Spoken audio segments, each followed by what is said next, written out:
All right, all right. I think we're good to go ahead and start here. Hello, everybody. Welcome to the stream. I'm not Professor, but welcome. Or God, whoa, whoa, that was a. I, I had like a meant like that was a lapse in the middle of the intro. I'm not Professor, but you can call me Nap.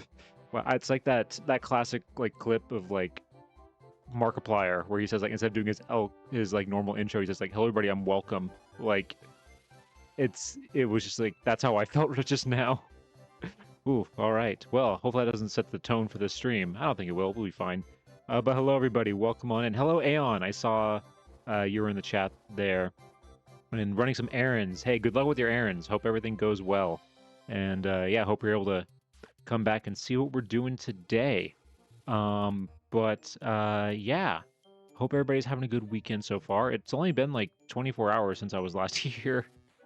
In case you missed it, last night I was playing some Stardew Valley, which was really really fun. Um, got through the whole spring season. And then uh, when we play it again, which I don't know when that's gonna be. I'll explain why in just a second. But um, uh, next time when we play it will be in summer, so that'll be fun. We're slowly getting through the first year of everything. Um, but yeah, so let me see. Since we last were here, um, not a ton has really happened. The only thing I will say, I can't remember if I said on Wednesday or yesterday if I was working on the next YouTube short. I am working on it. However, I think I said initially that it was going to be ready by this weekend. And unfortunately, there were some setbacks, some things that came up, and I wasn't able to work on it when I wanted to. And so it probably won't come out at the latest Tuesday. I don't know if I'll be able to get it done tomorrow night, but definitely I think Tuesday it should be uploaded and everything. You'll be able to see it. But yeah, because what happened, I was planning on working on it earlier, but unfortunately, it was Friday night, the night that I was planning on uh, working on it some. My earbuds broke. My headphones that I use for this laptop, they broke. So I was unable to do any sort of like audio thing because that was specifically what I was doing was that I was going to record the audio for it, and I didn't want to do it without my earphones because it's going to sound different or not sound as good. Also because the speakers on this laptop aren't that great. So that put me behind basically almost a day because that Friday I wasn't able to do what I wanted to do at all. So that's why I'm behind on that. But I'm surprised those earbuds last as long as they did, because those earbuds that I had were like I think I got them. Well, I know where I got them. I got them on an airplane. They were literally the earbuds that they hand out, like, on airplanes for, like, the in-flight entertainment and everything. Like, that's what earbuds they were.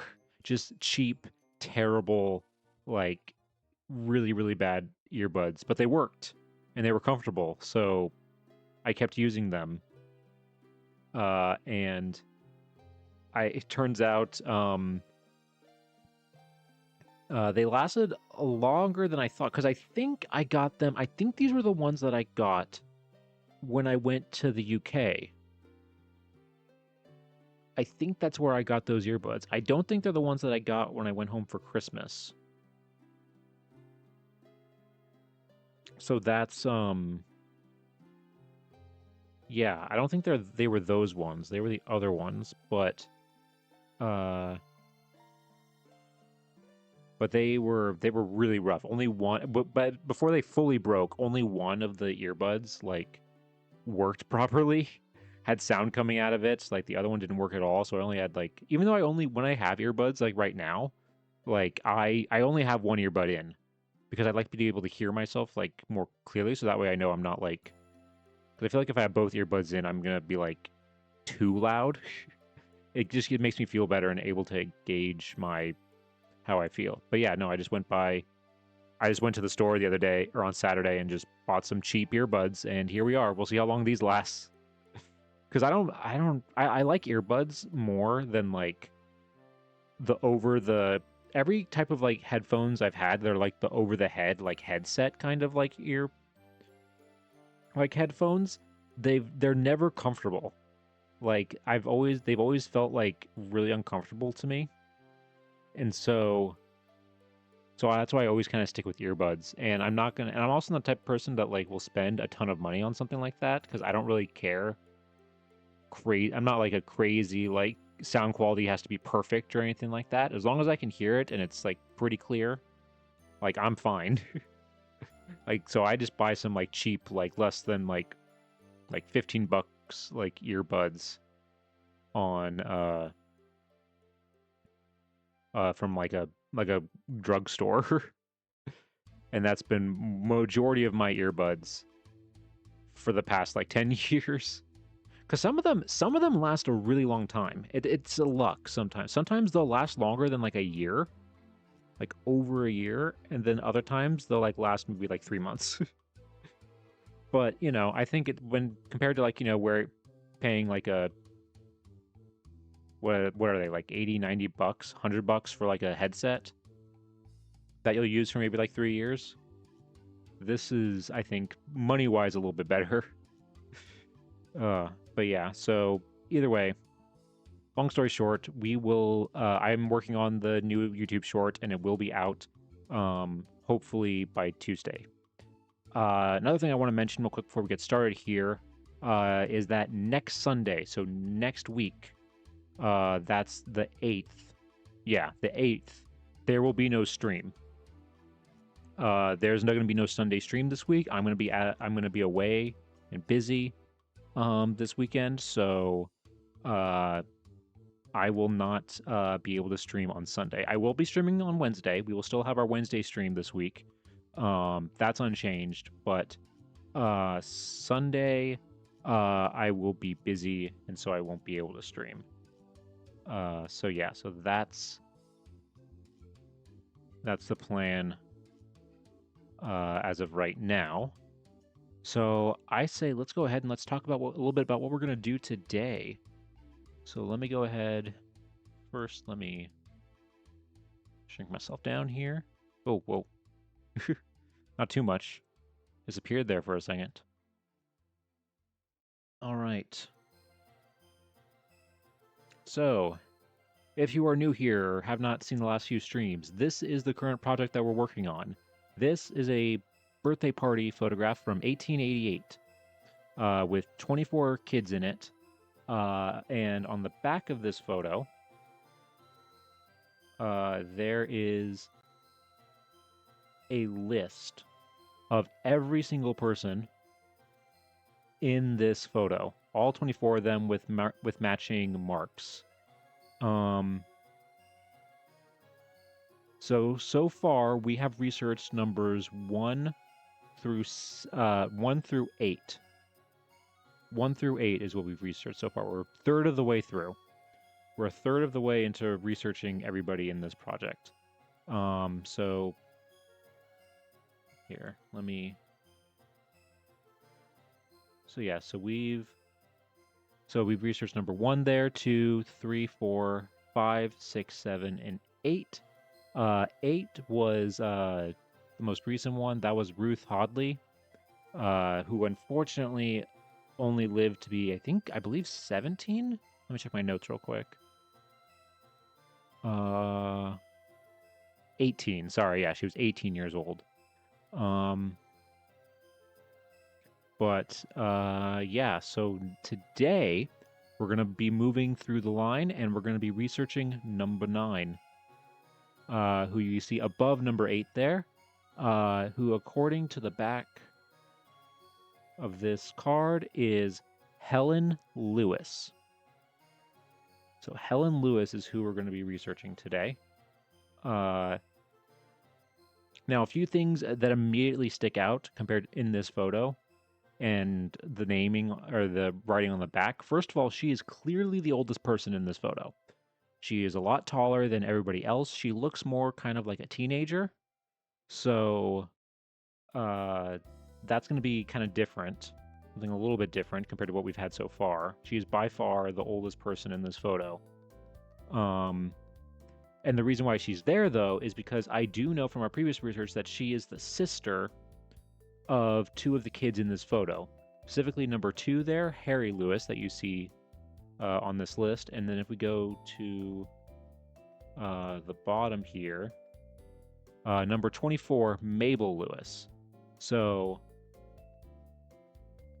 in this photo, number 2 that you see all the way on the left side of the screen, number 2, number 9, and number 24 here are all siblings.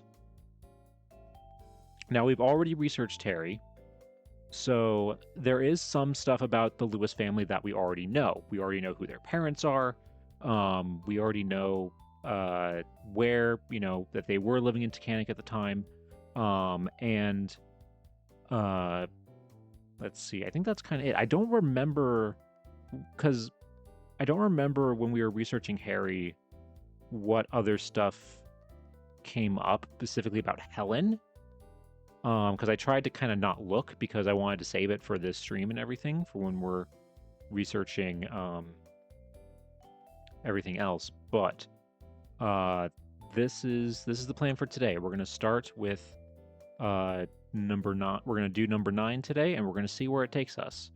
Like I said, because she is older than everybody else, I think it is going to be interesting to kind of see what differences there are in her life experience compared to her siblings and everybody else in this photo.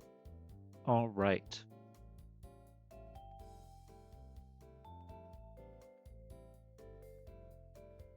So let's go ahead then and let's head on over to our classroom. All right. So here we are.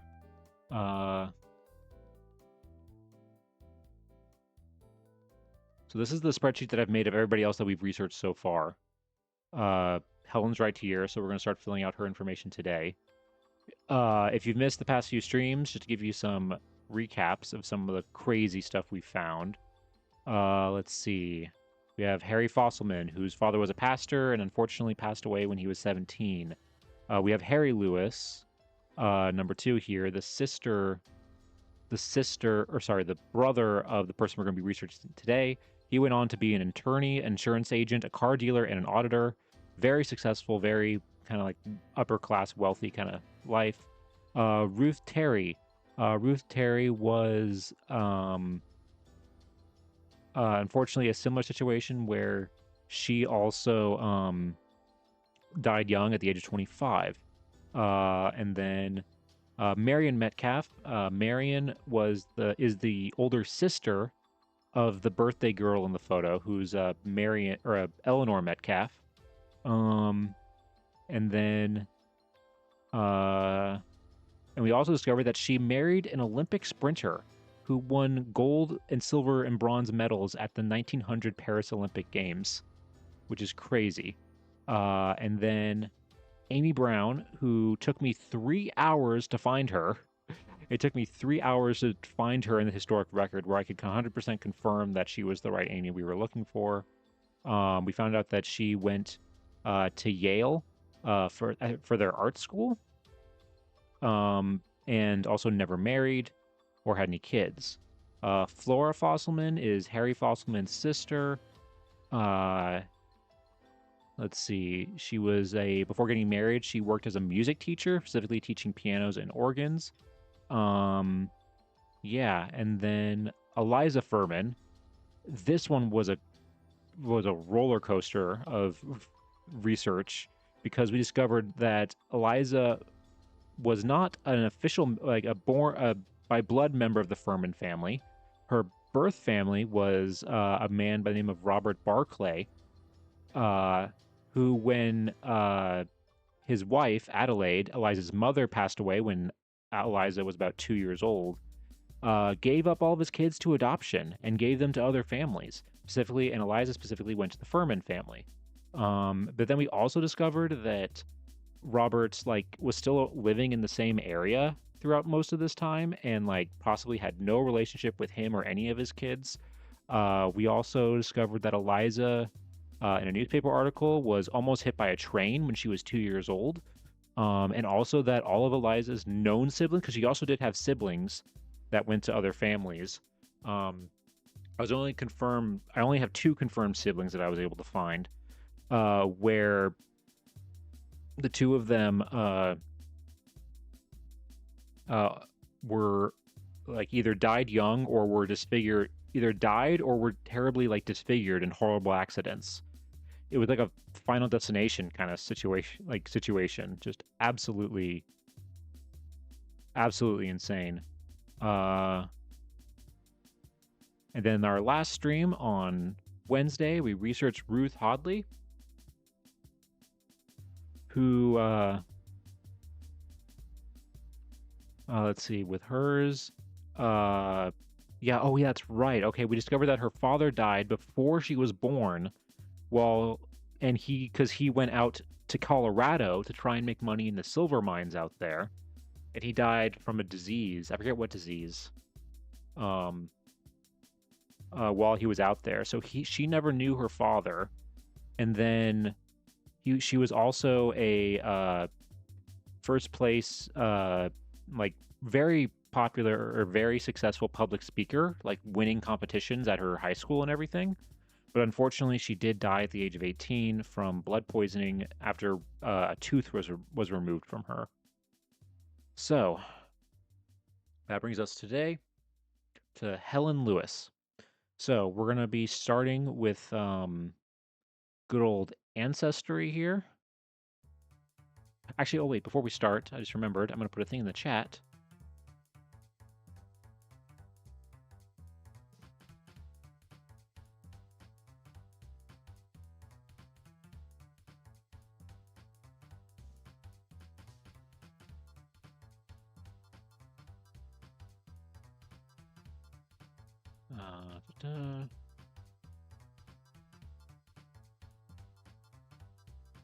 All right, let me pin that message.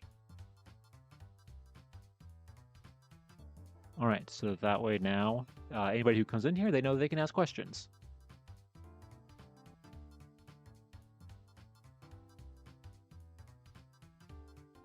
Okay, so yeah, so let's go ahead and get started. So Helen Lewis. We're gonna go with Wyoming County, Pennsylvania, and we do actually know her father and mother. You know, her father is Bradley Lewis, who was a lawyer.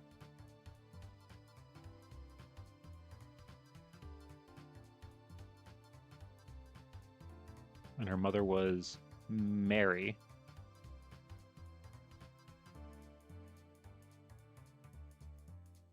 All right, so let's see. That should hopefully be enough information for us to get her. Yep. All right, sweet. We got her. All right, so let's look at this 1880 census first to start. Okay.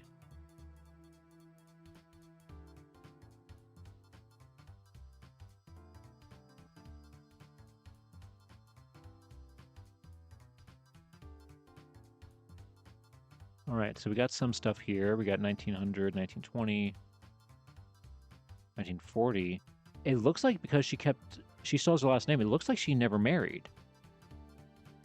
That's interesting that we have a consistent number of people, because not even like, I mean, yes, there are some that didn't get married because they died young, but like,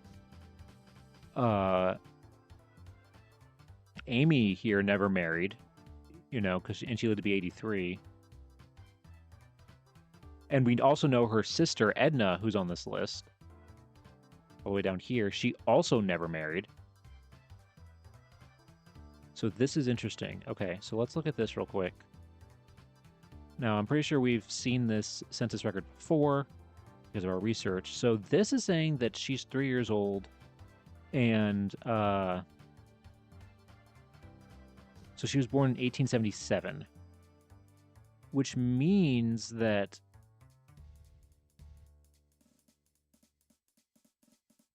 she would be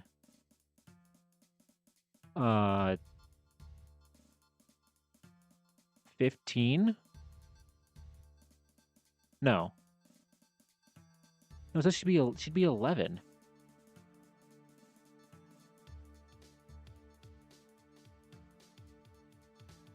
Wait, yeah, she'd be 11. But in the hold on. That's interesting because in the photo she looks older than 11. Because this was taken in 1888.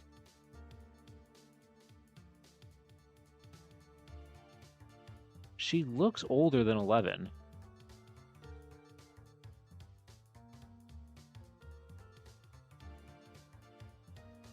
Is she standing on something, maybe?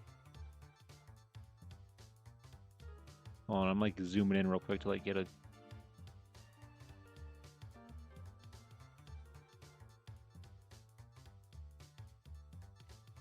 Because she looks clearly taller than everybody. I think she might be standing on something.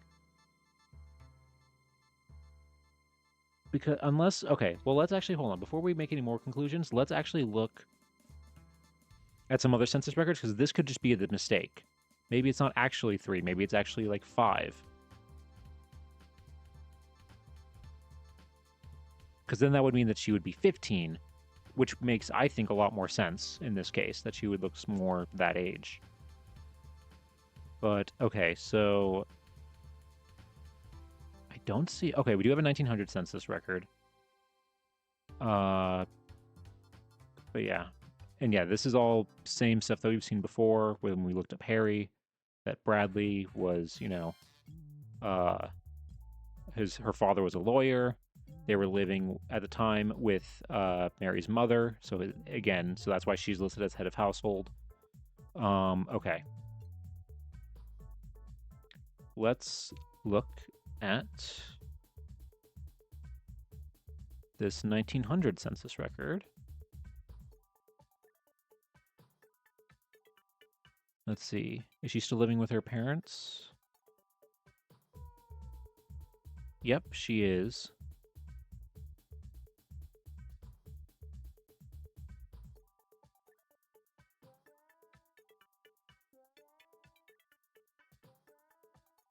Okay, yes. So she's 23 now.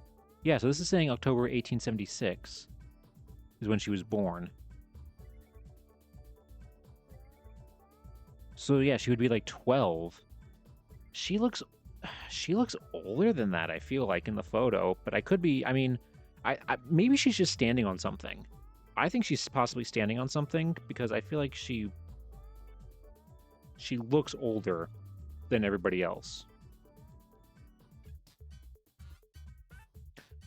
And there is something that I've also kind of thought about, that like maybe some of these people got mixed up. You know, whoever made these notes, whoever recorded who was who in the photo, they could have made some mistakes. Who knows? Of who's who.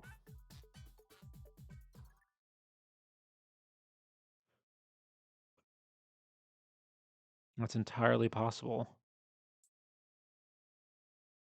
Okay, yeah. So we've already seen the census record before. Yeah, he's now listed as head of household, but they're still living with their mother-in-law. And yeah, he's working for fire insurance right now, as like an attorney for that. Okay, so let's do 1910. See if she's still living with her parents.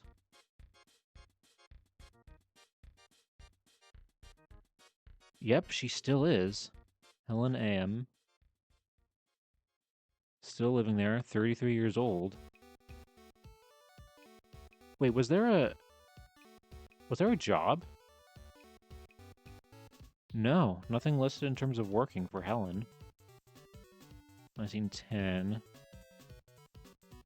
Okay.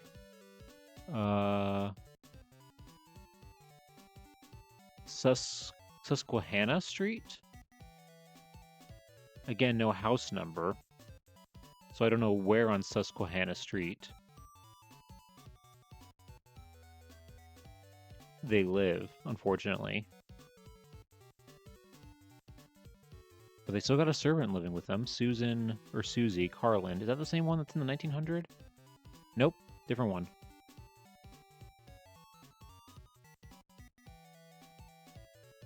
"20-year-old servant." And yeah, she's still not working.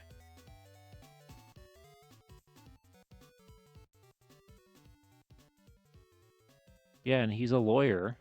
Their father, Bradley, is a lawyer. I wonder if she never worked. She was just kind of like a socialite kind of thing. Okay, let's try 1920. So 10 years later, she's 43. Still living with her parents. They don't have a servant anymore.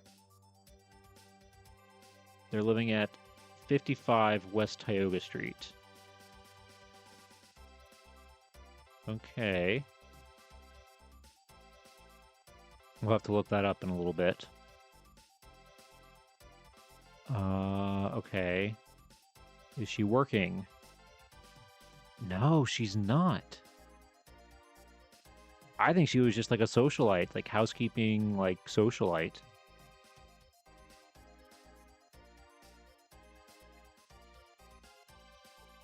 $43. Okay.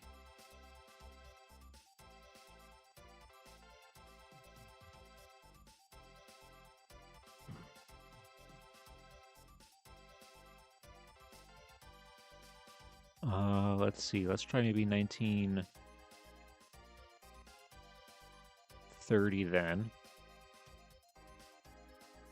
Let's see if her parents are still... I don't know if her parents are still alive at this point.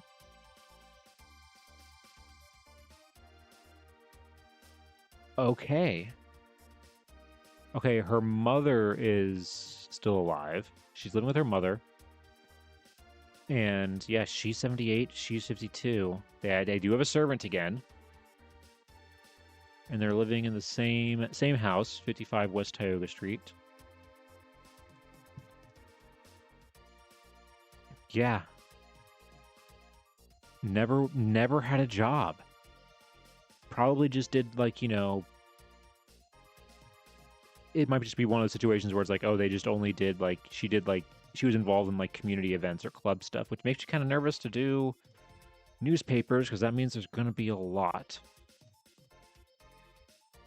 Especially because Helen Lewis is a fairly common name.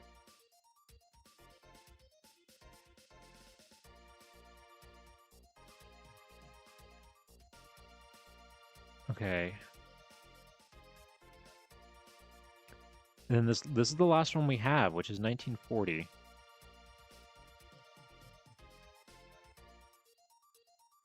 '63. She's still in Tacanic. Helen Lewis.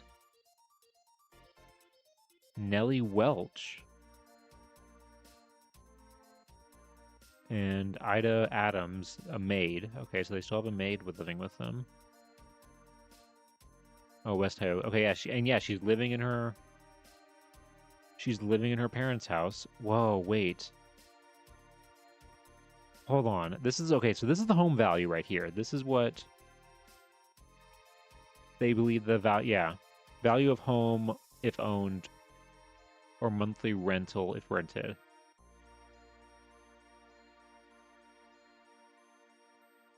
So this is saying that the home is worth $5,000. But here it says it's worth $20,000. That's crazy. Does it have it here? The value in 1920? I don't think they do. No, they don't. Okay, they don't put the value. That's crazy if that's accurate. To go from 20,000 to 5,000 in 10 years. It makes me wonder, and I think we'll look at this in just a second, in a little bit. We'll look at what the house is, if the house still exists. Because my bet is that if it's like a Victorian era house, that style of house started to go really out of style post like 1920. So that might be why, if it is one of those types of houses, it might explain why.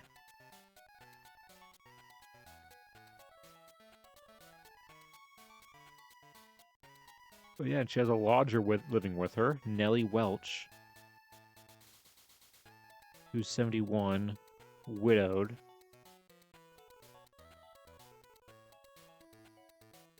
Yeah, never married. She was always single.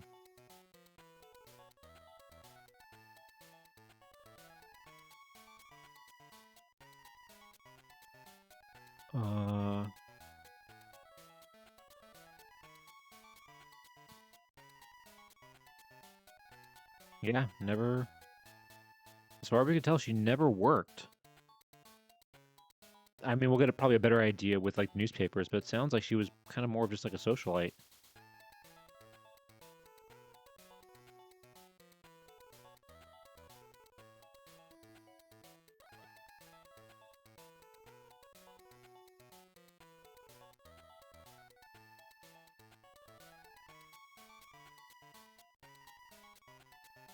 Okay, what else do we have here?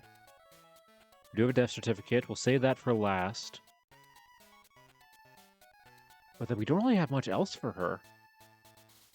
Because this place is so small. There's no, like, city directories or anything like that. It's mostly just census records. I think I know what this is, because I think we've seen this before.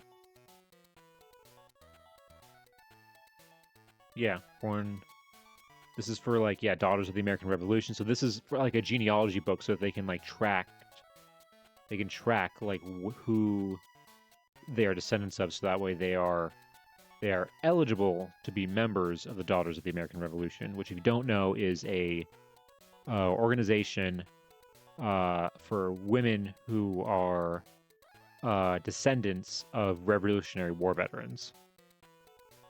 So Helen here, yeah, born in Tacanic, Pennsylvania, descendant of Anderson Dana and of Lieutenant Asa Stevens, daughter of Bradley W. Lewis and Mary G. Metcalf, his wife, granddaughter of Henry Metcalf and Sarah Ann Dana, his wife, great-granddaughter of Asa Stevens Dana and Nancy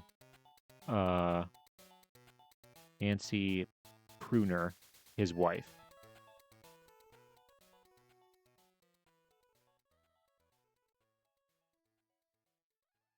Okay. So yeah, so that's just gives us a little bit more kind of background. Then there's this. There's a family history book.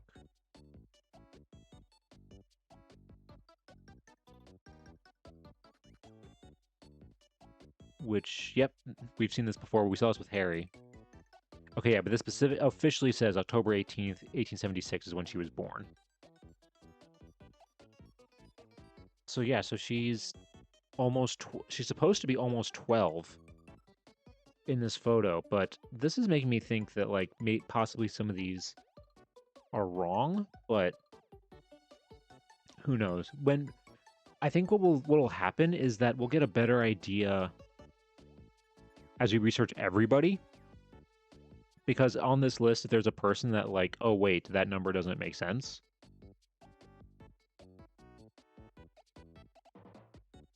Also, it could just be the fact that like now that I think about it, she's 12.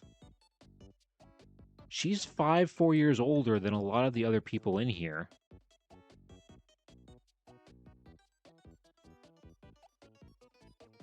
So it is maybe that like it's not so much that she just I think it might just be that she looks older because she's surrounded by like younger people. Because 4 year difference between an 8 or 9-year-old and a 12-year-old can be pretty different. And if she could have had a growth spurt, she could have had her growth spurt early. So maybe it's not that crazy that she looks taller than everybody else, but she could also be standing on something.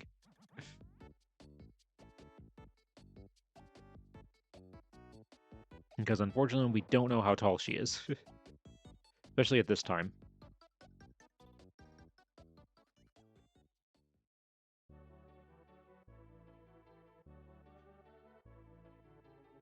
But yeah, again, this also kind of shows, yeah, how she's cousins with Marion and Eleanor Metcalf in this photo.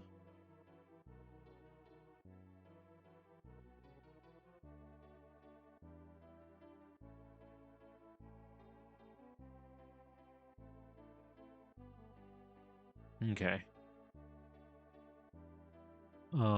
So then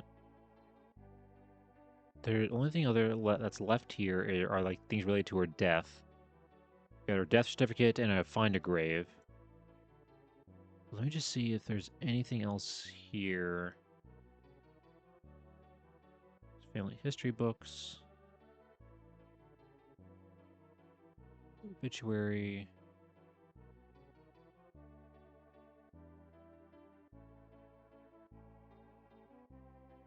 I'm gonna guess that she died.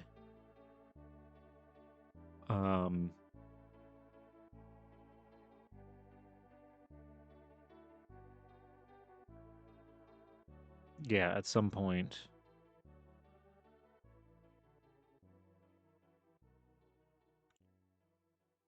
To at least make it just Pennsylvania.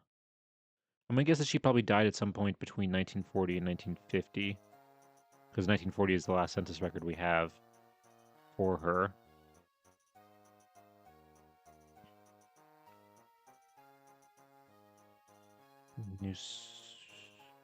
Newspapers. Yeah, these are mostly just showing census records.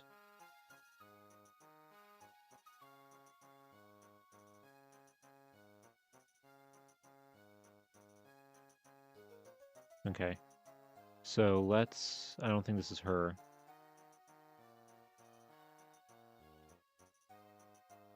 All right.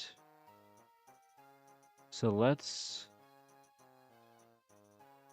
look at this then. Let's look at her her death certificate, because this is going to have, I think, the most information. Okay. Place of death, Lackawanna City, Scranton. Oh, maybe she moved to Scranton. Helen M. Lewis. Yeah, October 18th, 1870. Yeah, this is her. Address, 55 West Tioga Street. Yep, okay, this is her. Female, white, never married. Usual occupation, maid. Okay, so maybe she was working? Maybe near the end of her life, she, like, switched? Because she had to?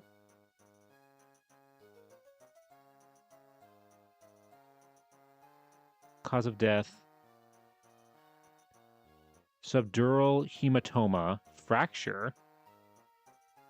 Fracture complete. Left humerus. Possible fracture. Left ilium? Accident? Oh, what? Did she, like, fall or something, maybe? Well, she wasn't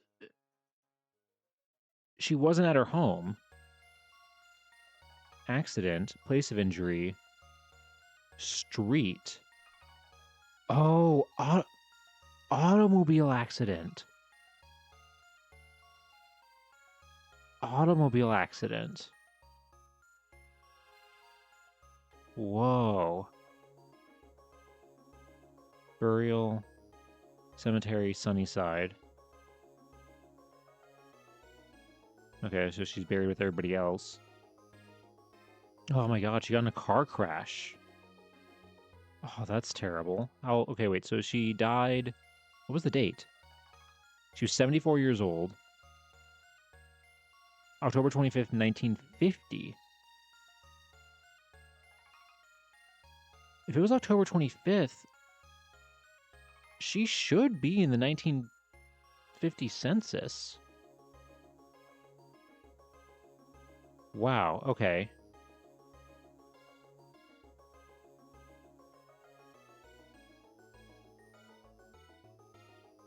Hold on, okay, let's census. Specifically 1950 census.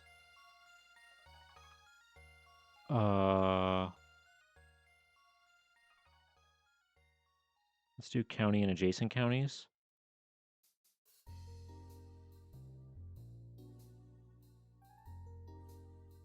Oh god, yeah. Hold on. Nope, not her. Nope, not her. That's the problem. Helen Lewis is a very common... It's a very common name. Hold on. Birthday 1907, no. No. No.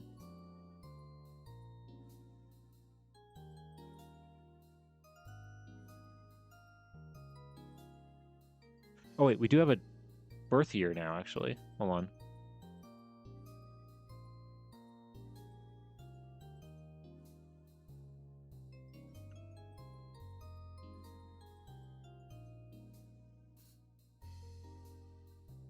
Oh wait, hold on.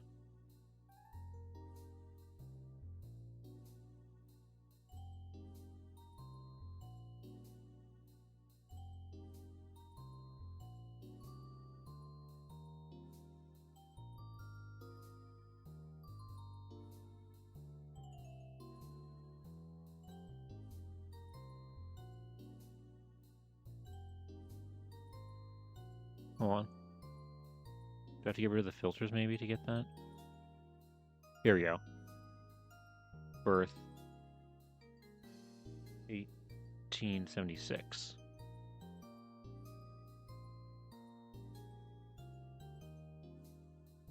Okay. Census records.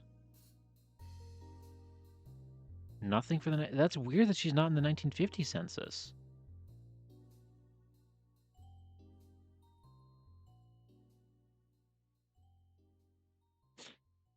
That is weird that she's not in that. Because she was still alive.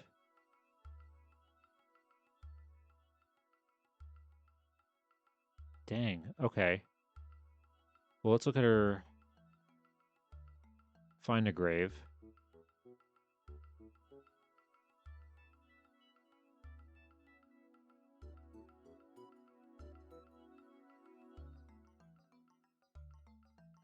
Okay.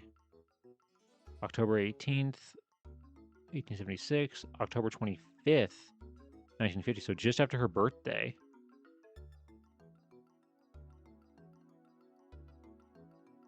Yep, and there are all her siblings. So, wow, yeah, 74 years old. So she lived longer than her... Yeah, because this is the Lewis... Yeah, Lewis family. Oh, that's the thing we already saw.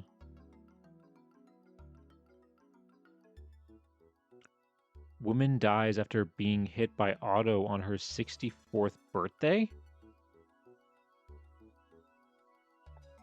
Well, that was wrong. It was her 74th birthday, but she was hit by a car?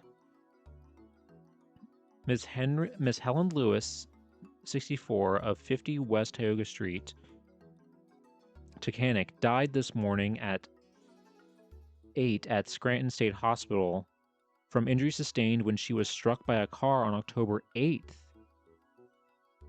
Member of a prominent Tacanic family, Miss Lewis was struck by a car in front of her home on her 64th birthday anniversary. She was en route to the First Presbyterian Church, where she was to have presided at a meeting of one of the church organizations when run down.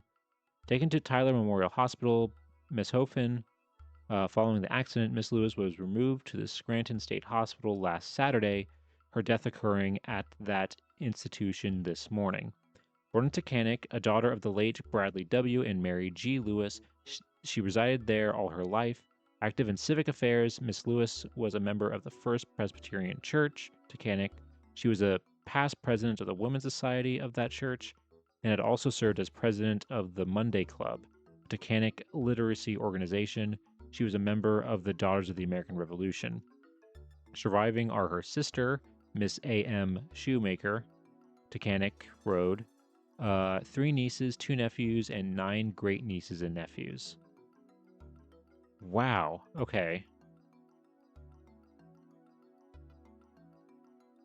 Yeah, here's another one.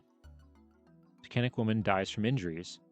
Struck by a truck Wednesday night, October 18th, while crossing the street in front of her home while on the way to church, Miss Helen Lewis, 74, of 55 West Tioga Street, Tacanic, died yesterday in State Hospital. Miss Lewis was struck by the truck on her 74th birthday. At the time, patrolman Stanley W. Keyes, Tacanic Borough Police, identified the truck driver as Lewis Ellsworth, Jr., 24, Road 4, Tacanic. Mr. Ellsworth was called into service by the Army on Monday. Oh, wait, yeah. This is in the middle of World War II. Or no, after World War II. This is 1950. What am I saying? Tacanic Burgess, Walter D. Reese, and Patrolman Keyes said Ellsworth probably will be charged with involuntary manslaughter, but that the legal aspects of the case will be taken up with the borough solicitor today. Miss Lewis was taken to Tyler Memorial Hospital, Meshoopin, following the accident. She was removed to State Hospital Saturday. The accident victim was born in Tacanic, October 18th, 1876, a daughter of the late Bradley W. and Mary G. Lewis. She was a lifelong resident of that community. Miss Lewis was past president of the Monday Club, a Tacanic literacy organization, and she had been active in the Daughters of the American Revolution. Surviving are a sister, Miss Mabel Shoemaker, R.D. Tacanic, 5 nieces, and 2 nephews. Funeral services will be tomorrow at 3 p.m. from the Lewis home. Reverend William R. Jones, Tacanic Presbyterian Church, will officiate. Interment will be in Sunnyside Cemetery, Tacanic.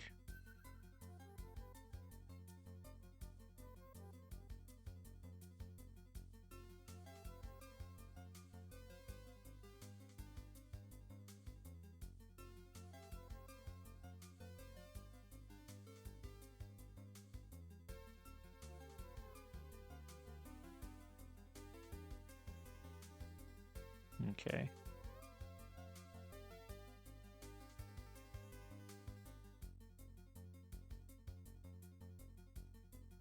And what does it say here?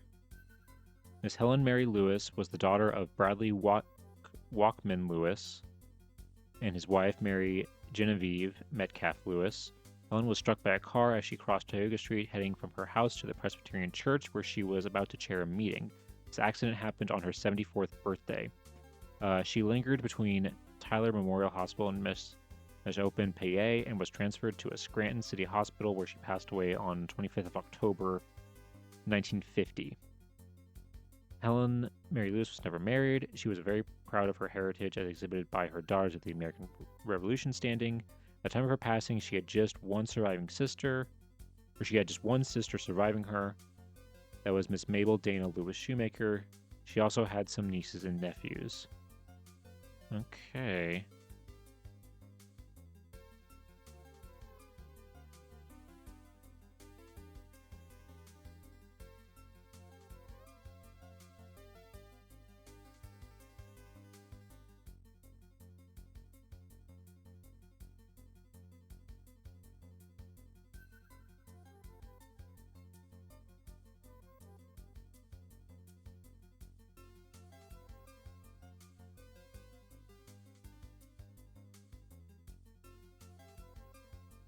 Okay.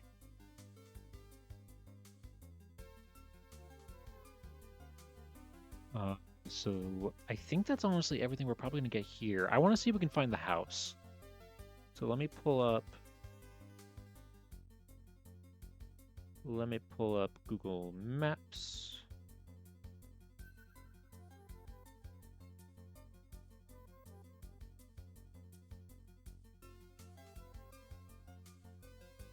Let me go to Titanic.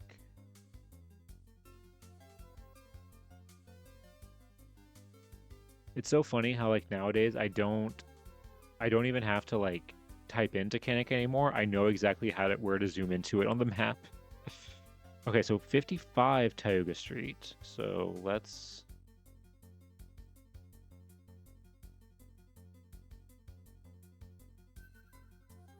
55 West Tioga Street. Oh, that's it right there.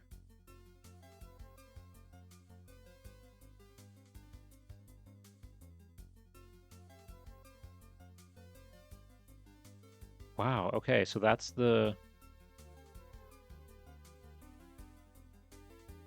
house right there.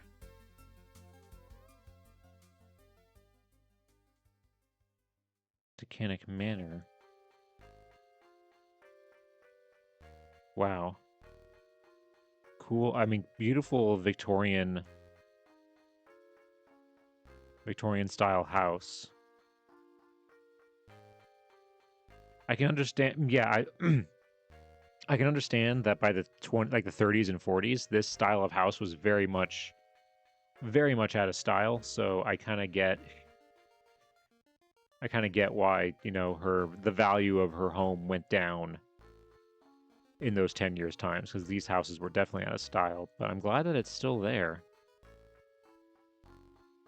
Oh, we can't go down that way, but wow, yeah, look at that long porch, wide around porch. Got some like, kind of like towers and everything on here. Ooh, a weather vane too. That's really nice. I also really like the windows here. But also, United Methodist Homes. Where's the Presbyterian Church? Hold on.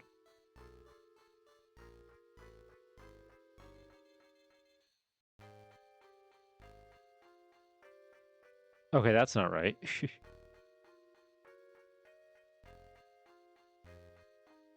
She definitely wasn't walking to the hot one. No, wasn't there like...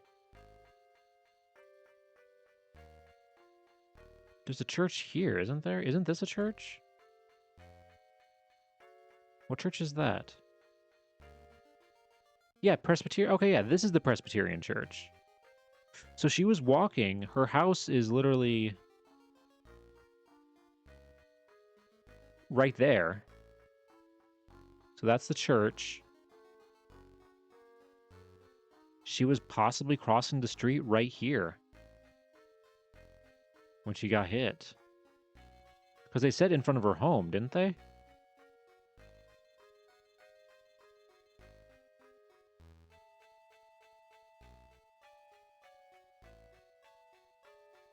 Yeah, because there's the church, and there's that really awesome looking house.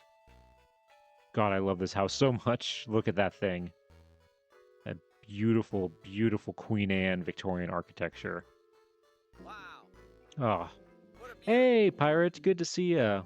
Good to see ya. And thank you so much. Wow. 11 months. Oh my God, we're coming up on a year. How in the world has it been a year almost? That is nuts.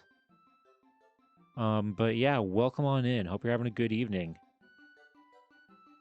And thank you for being here for almost a year. But to give you just a quick update on what we're doing right now, uh, we are currently looking up uh, Helen Lewis, who you can see right there is above me in the photo. We're looking up Helen Lewis right now. We discovered that she was the. I mean, we already kind of knew this. She was the sister of Harry Lewis, the older sister of Harry Lewis, who we've already researched. We've learned that she never married throughout her whole life. She never married, lived with her parents her whole life. Um, and we are just now discovering, because we found her death certificate in her grave, that she unfortunately died uh, after getting hit by a car on her birthday, which is just horrible, horrible like coincidence. But yeah, got hit by a car. Um, we are, I think, going to start. We were just looking up on Google Earth where her house was, because this right here. This is her house. This is her house right here.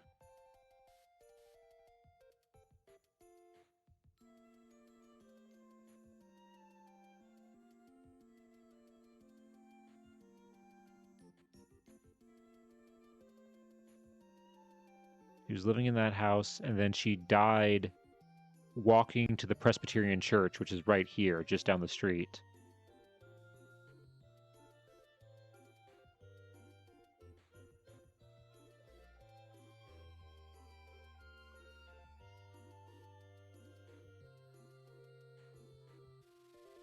Okay. So I think, yeah, this is gonna be probably a bit of a quicker one tonight because uh there's not gonna be any there's not gonna be that much, I don't think, in terms of like, I mean, we've already not found, like, she never got married, she never had kids or anything like that, so there's not really much else to research into that. We'll see how commonly she comes up in newspapers. We know her death definitely will because we've already seen it. Um and her house does still exist.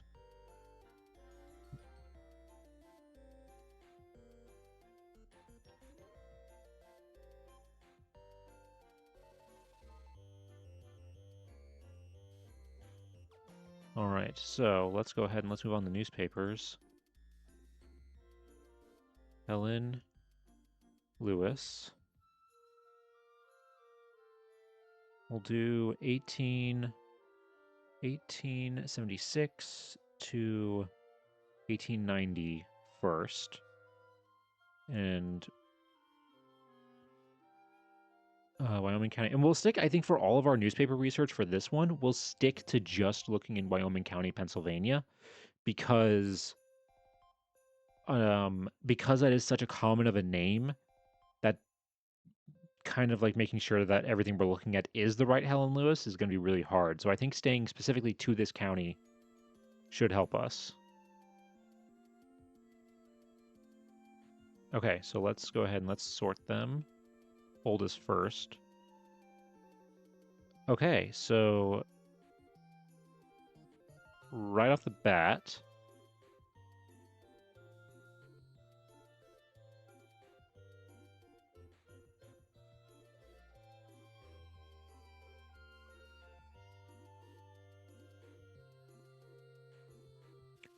so the first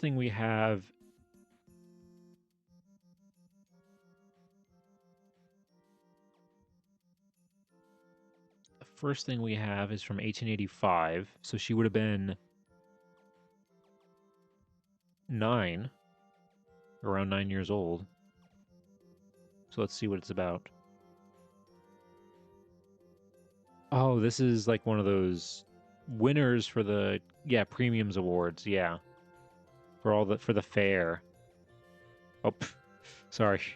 Just this. I just read this, and why do you suffer?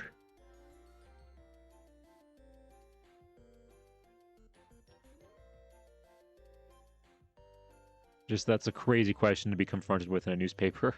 Why do you suffer? So,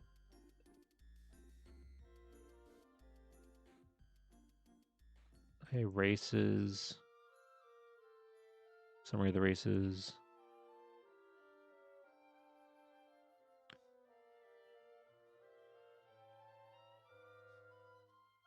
Premiums award. Yeah, the 10th annual fair of the Wyoming County Agricultural Society. So yeah, she made a child's skirt. It's crazy how many like categories there are for different things.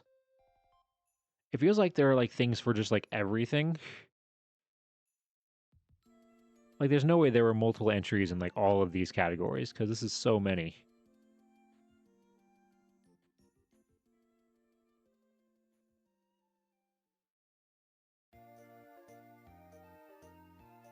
But she made a child skirt and apparently won something for it. So let's look at this next one from 1888.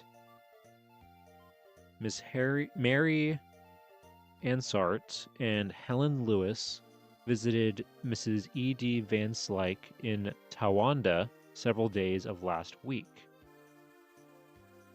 So, okay, this is 18... She'd be 12. This is actually, wait, July 20th. Wait, when was this photo taken? Hold on. What's the actual... Hold on, what's the actual date on the photo?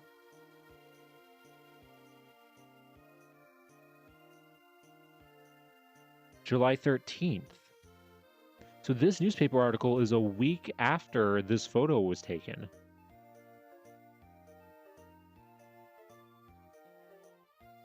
Wow, that's a crazy... That's actually crazy that, like, this is the closest thing I think we found to, like, an article or something like that that took place around the time of this photo.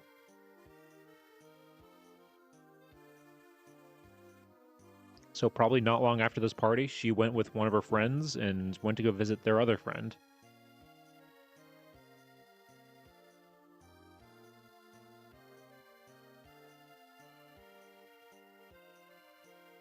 Okay, July of 1888. Let's see.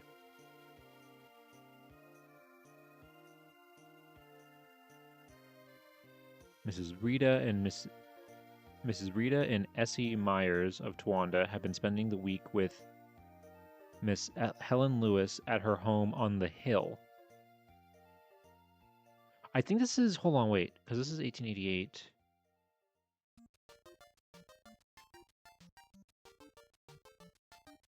Because in the 19... Okay, this is the 1900 census.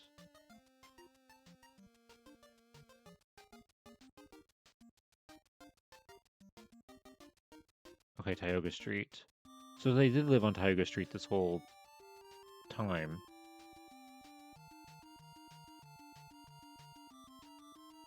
West Tioga Street. Wait, this says Susquehanna Street.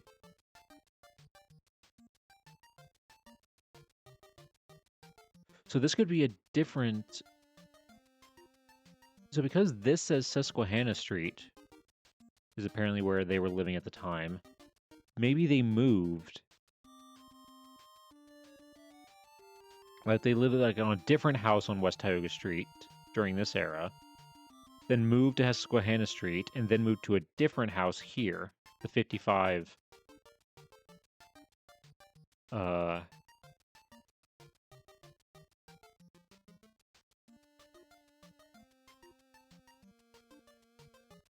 The 55 Lewis household. 55 Tioga Road, Lewis household.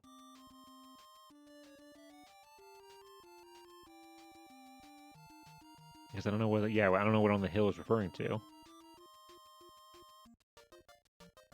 Okay, here's another one from 1889.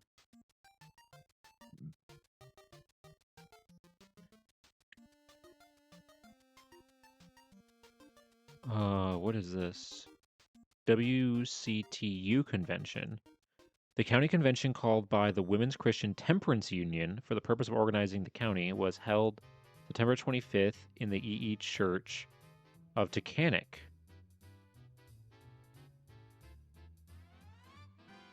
Okay, so this is okay, so she was part of the temperance movement.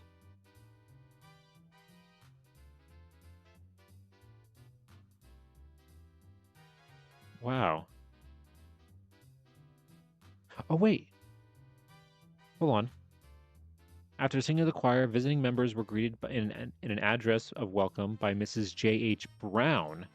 Mrs. J.H. I think, hold on, J.H. Brown, that's the Brown family. Yeah, Reverend John H. Brown. That's Sophia. I love it when you find these connections like that you find people that are in, like, the same newspaper articles and everything. It's like, it's like an Avengers cameo. But okay, so she was part of the temperance movement. And so, okay, Miss Helen Lewis then recited a poem by Josephine Pollard entitled The Price of a Drink, the sentiment of which is so telling that we here insert it. Oh, wow, this is a long...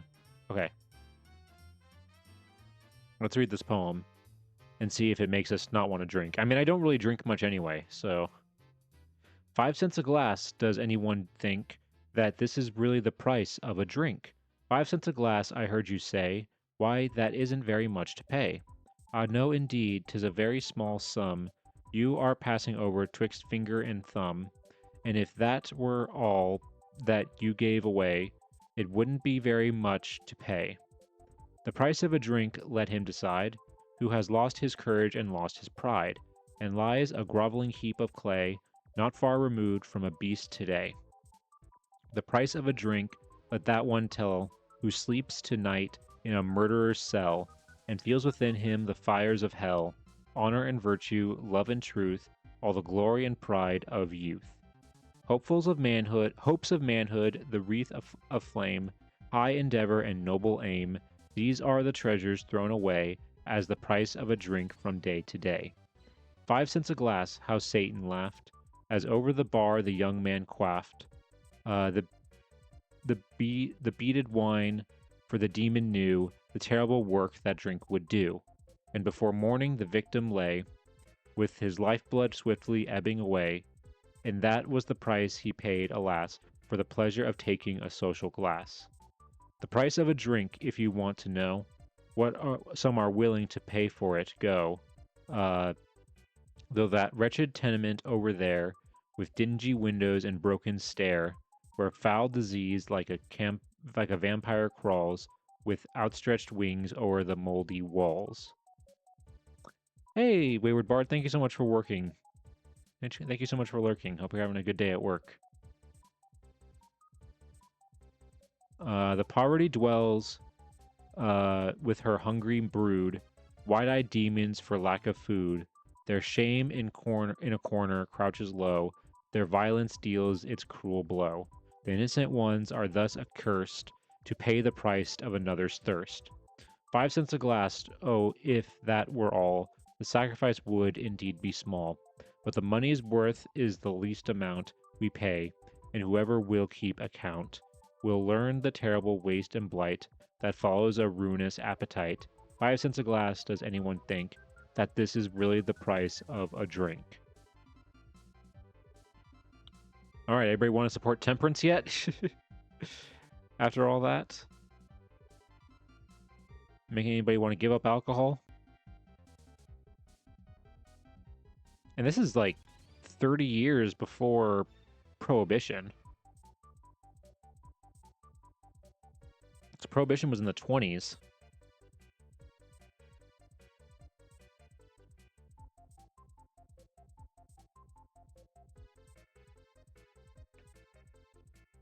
This is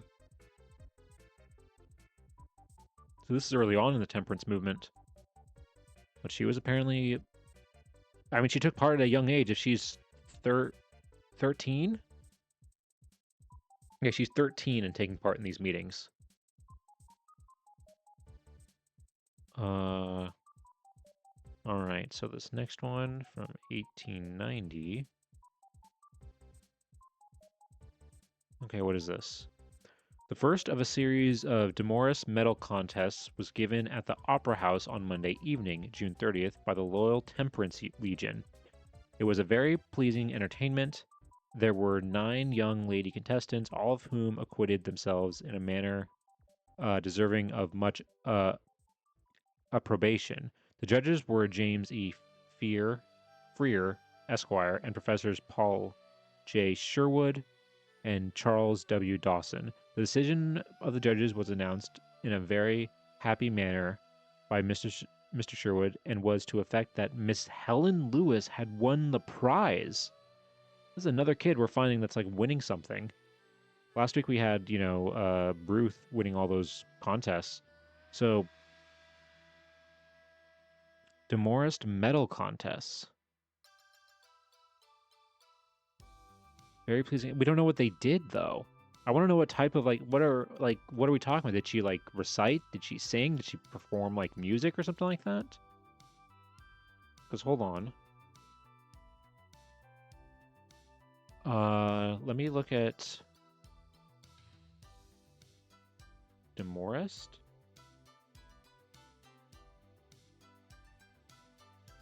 When I look up Demorest, I get a city in Georgia.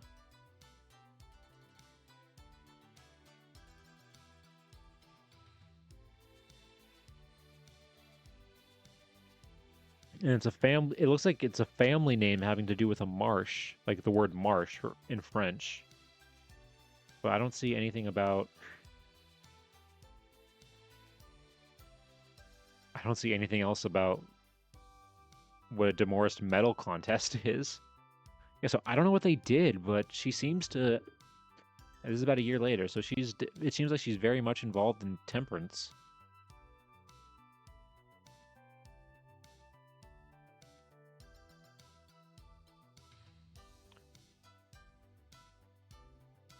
Okay, let's see. Oh, wait, yeah. In response to a call from the county president, Mrs. James W.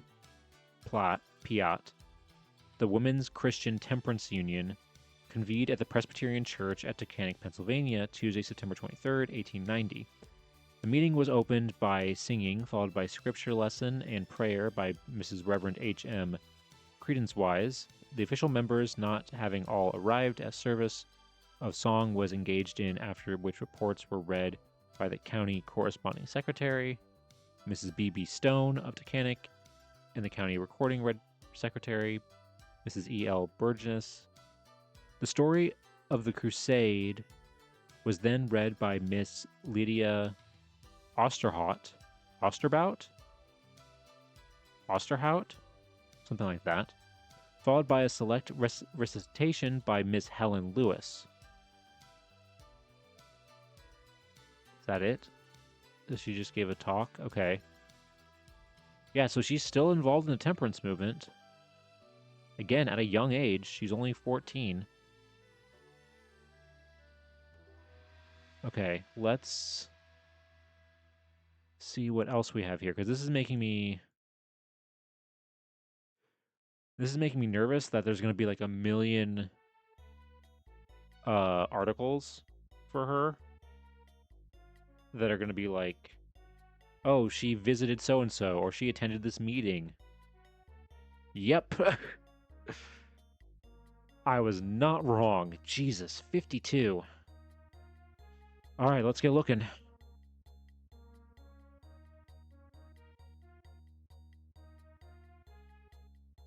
Oh, wait. Oh, I think I know what this first one is. I think we've seen it before.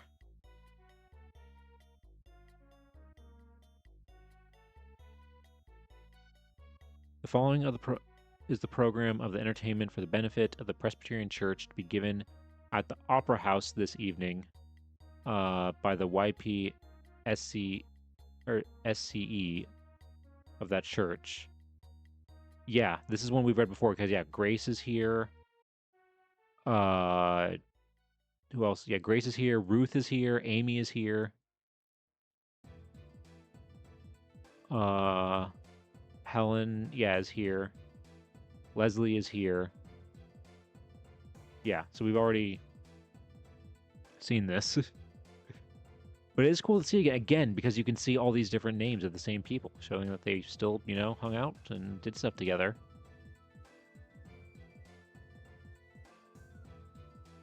Let's see. What was this one? Tonight is the last and will be the best night of the fair at the Presbyterian Church. The doll drill and pellicos will be repeated. The male quartet will furnish vocal music. A sketch entitled Vice Versa, in which B.W. Lewis, B.H. Shook, S.W. Eisenbach, Professor and Mrs. Breidinger, Mrs. Mame Shook, and Helen Lewis will take part. Ice cream will be served during the entire evening. Fancy goods, etc. still on sale. Okay, so she's a performer. Yeah, so it seems like she wasn't like working a traditional job. I think she probably just kind of lived off of her, her family's money. But it looks like she was so heavily excuse me. She was also still like heavily involved with her community, doing other things. She wasn't just like lounging around doing nothing. She was more of a socialite. Okay, this is October 1892. Columbus Day. Oh wait, no, here we go. Miss Helen M. Lewis read Edna Dean Proctor's ode, Columbia's Banner, most beautifully. Her voice possesses volume and her modulation and expression were excellent. The Columbus Day oration was then given by... Yeah, okay. So this is like a Columbus Day thing? Yeah, Columbus Day events.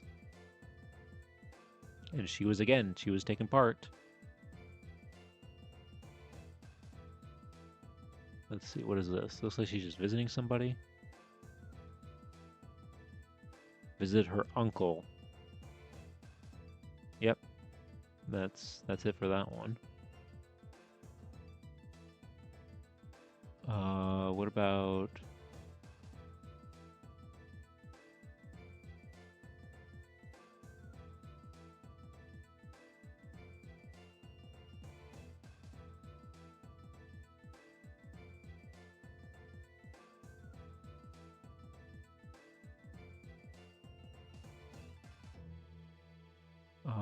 let's see.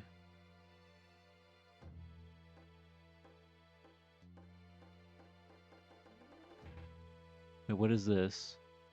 Following ladies are appointed a committee to furnish and prepare flowers and wreaths for use of the post. And we ask all citizens of the town to furnish flowers and render such other aid to the committee as they can. Wait, what is this for? Memorial services. Oh, like Memorial Day. Okay.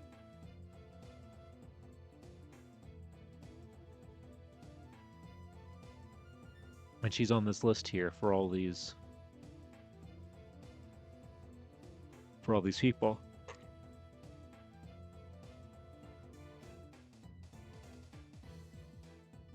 Yeah, she's on here. I don't recognize any of these other names. That's a different Hodley. That's Sarah. Yeah, because we were looking at Ruth Hodley before. Okay. This is that same list.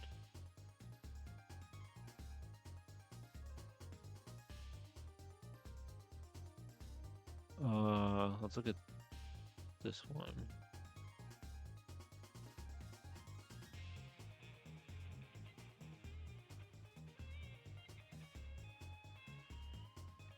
The 12th annual commencement exercises of the Tacanic High School took place at the Opera House on Wednesday evening amidst a crowd of people who assembled to witness the graduation exercises, which were very interesting.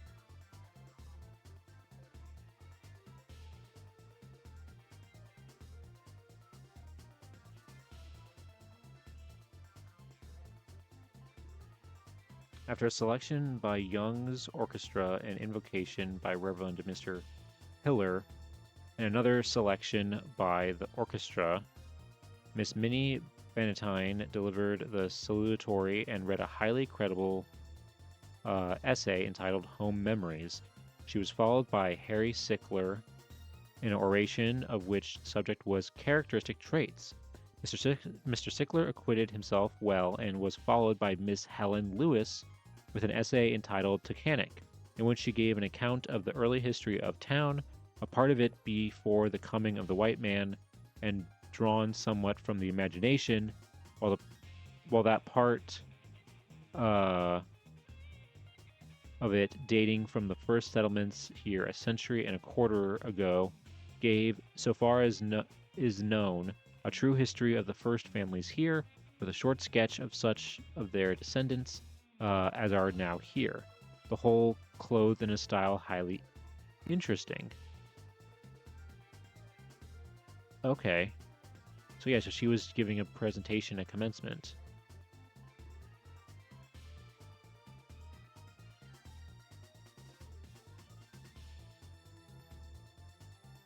Yeah, at the conclusion of this oration, the diplomas were presented and the exercise came to a close. Yeah, oh yeah, 1894, yeah, she'd be 18. That makes sense. This is right, yeah. This is the right time. So yeah, I gave a whole thing on the history of Tacanic. Okay. And I think this is a thing talking about, like, listing everybody. Graduating class was composed of... Okay, yeah.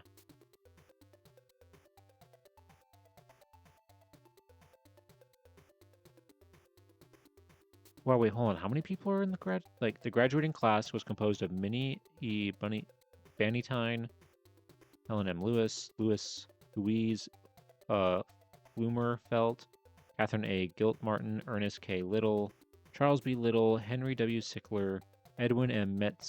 Mentzer, and John J. Little. Robert J. Little. 1, 2, 3, 4, 5, 6, 7, 8, 9. 9 people. 9 people in the whole class. That is crazy. But I guess, you know, it is rural Pennsylvania.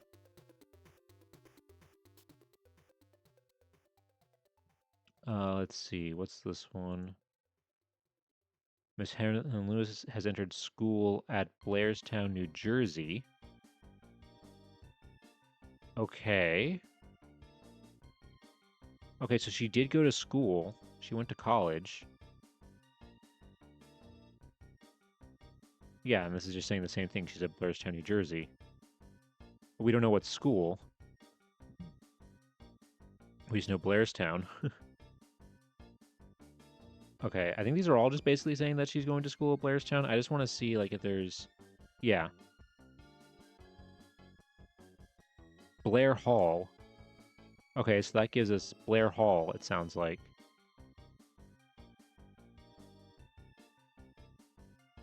Gives us, like, you know, something a little bit. Let's see. Lewis, who's attending school at Blairstown, New Jersey, is now spending spring week. Okay, yeah. Just saying attending school.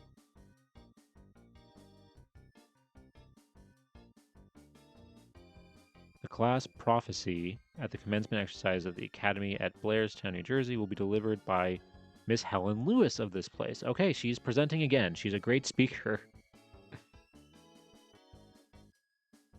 Even though this isn't even her graduating class, I think she's just speaking at the commencement.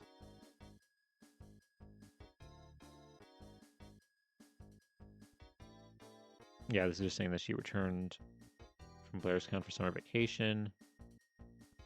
What does this one say? Eleanor Little and Helen Lewis have been visiting friends in Chambersburg. They returned home Wednesday. Okay, yeah, nothing crazy there. Oh, wait, hold on. What is this? Miss Helen Lewis goes to the Mount Holyoke College, Massachusetts next week. Ooh, okay, wait, so she's going somewhere else. She's going to a different school.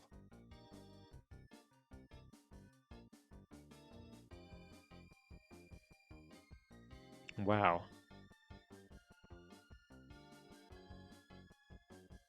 Okay, so she's going all the way to Massachusetts for school. Okay, yeah, that's saying that she's... Wait, that's at September 27th.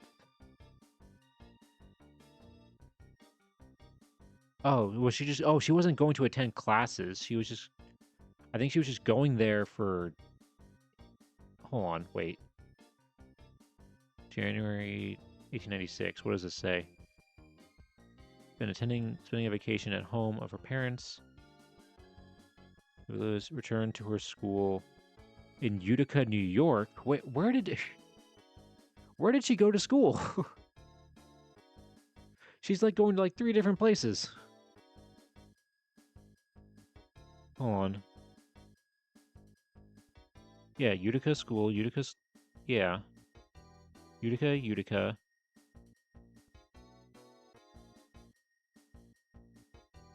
Oh, what does this one say?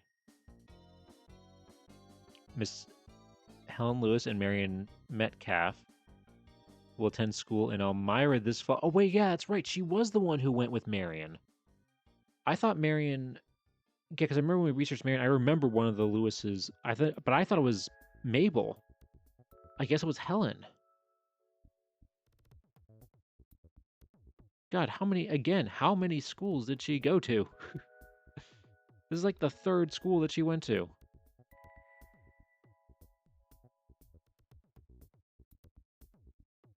Yeah, okay, that's what these ones are.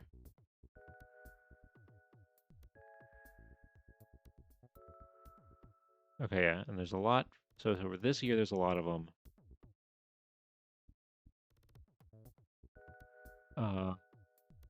Okay, let's look at this Christmas vacation one. Just make sure we're still looking at the same school.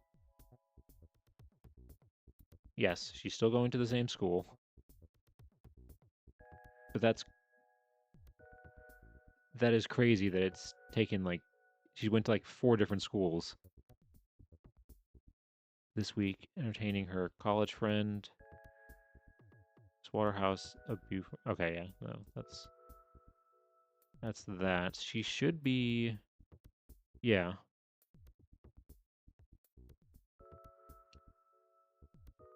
And then, yeah, this is her and Marion going to the same school together.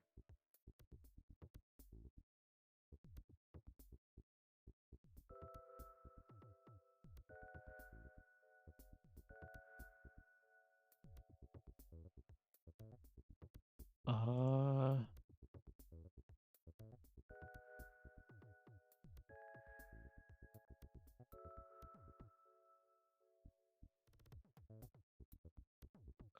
Yeah, returning back to college.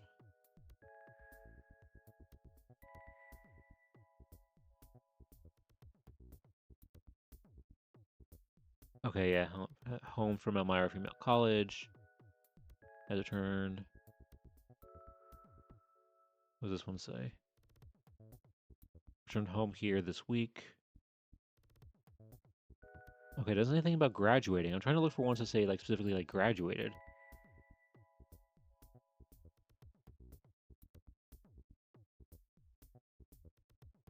What does this one say? Alice Carey of Boston has been visiting Miss Heron Lewis during the past week. Okay. So I mean she's very social from looking at all this.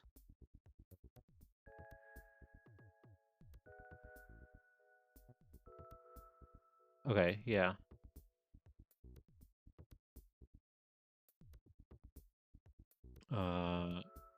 Elmira College. Okay, what's this one?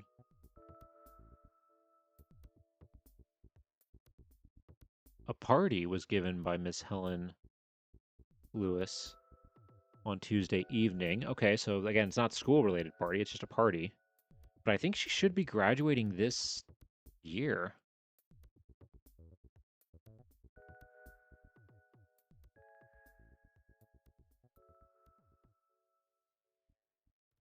Right? Because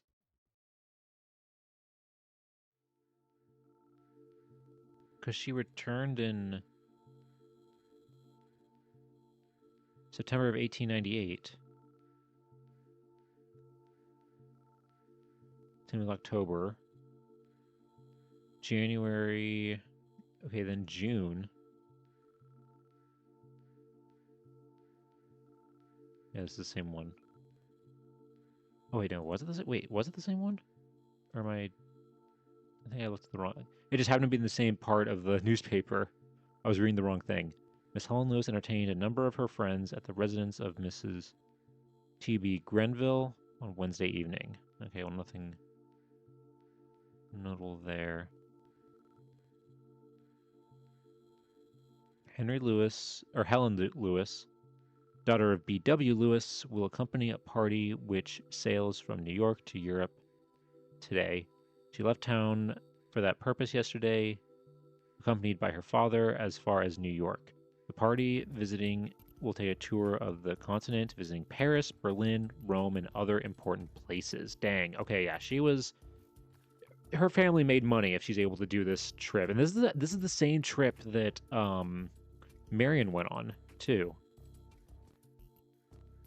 But this one is just talking about Helen's part of the aspect of it, and it actually tells us where they went. Now that we know they went to Paris, Berlin, and Rome.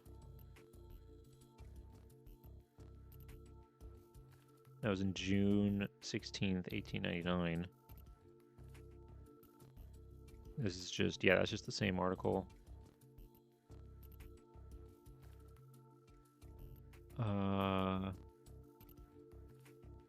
Helen Lewis, daughter B.W. Lewis, writes an entertaining letter from Paris, France, which appeared in the Wilkes-Barre Record of the 18th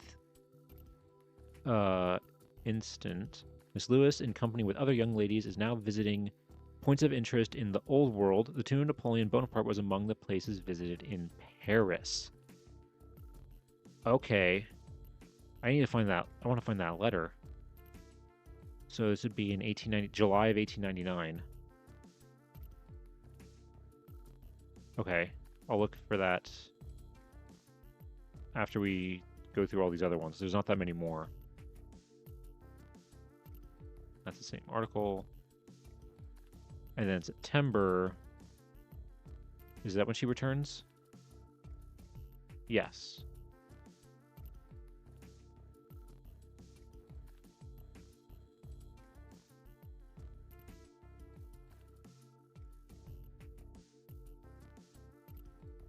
Return Saturday from 3 months. Yeah, 3 months trip to Europe.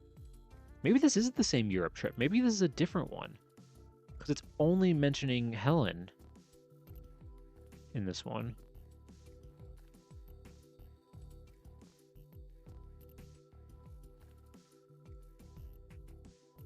Miss Helen Lewis and Eleanor Little are at Syracuse, New York, where they are guests of Mrs. Mary Bernard, formerly Mary Avery. Okay. What about this one?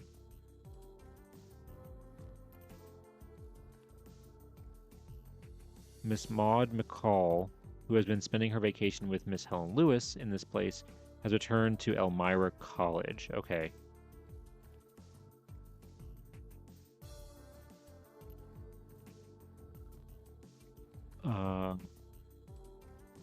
Let's see. Visiting friends in Baltimore, Maryland. Okay.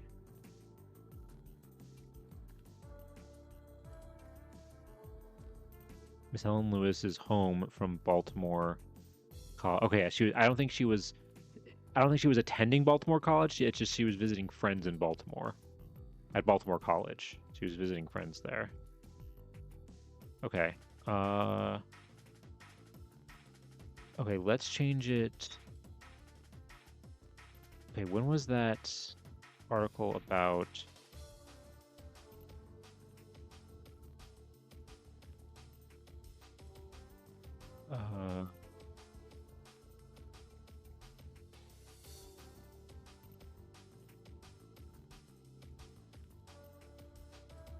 where's that one?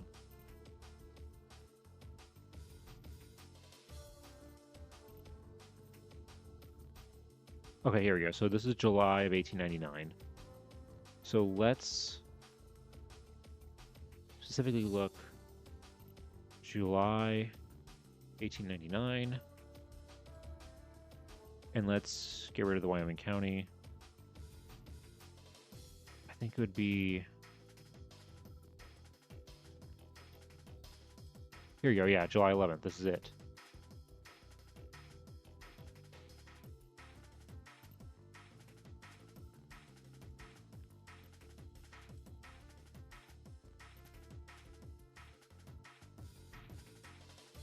Okay, hold on.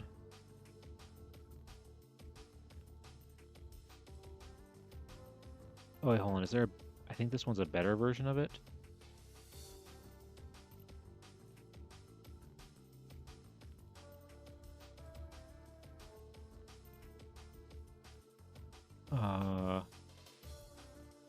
Hold on. Wait, where is... Okay, wait. Extracts from a letter dated at Paris, June 23rd, from Miss Helen M. Lewis, daughter of attorney B.W. Lewis of this place.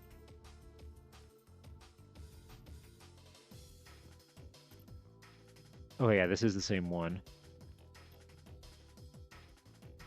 And it looks like there might be more.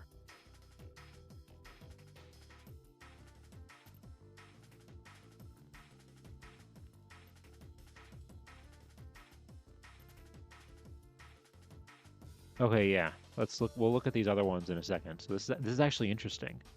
You can see read what she thought of Paris. Okay. All right. Quality's not the greatest, but we'll try. How long is this? I just want to see. Not terribly long. All right. Let's see what she thought of Paris. Paris was like in 1899.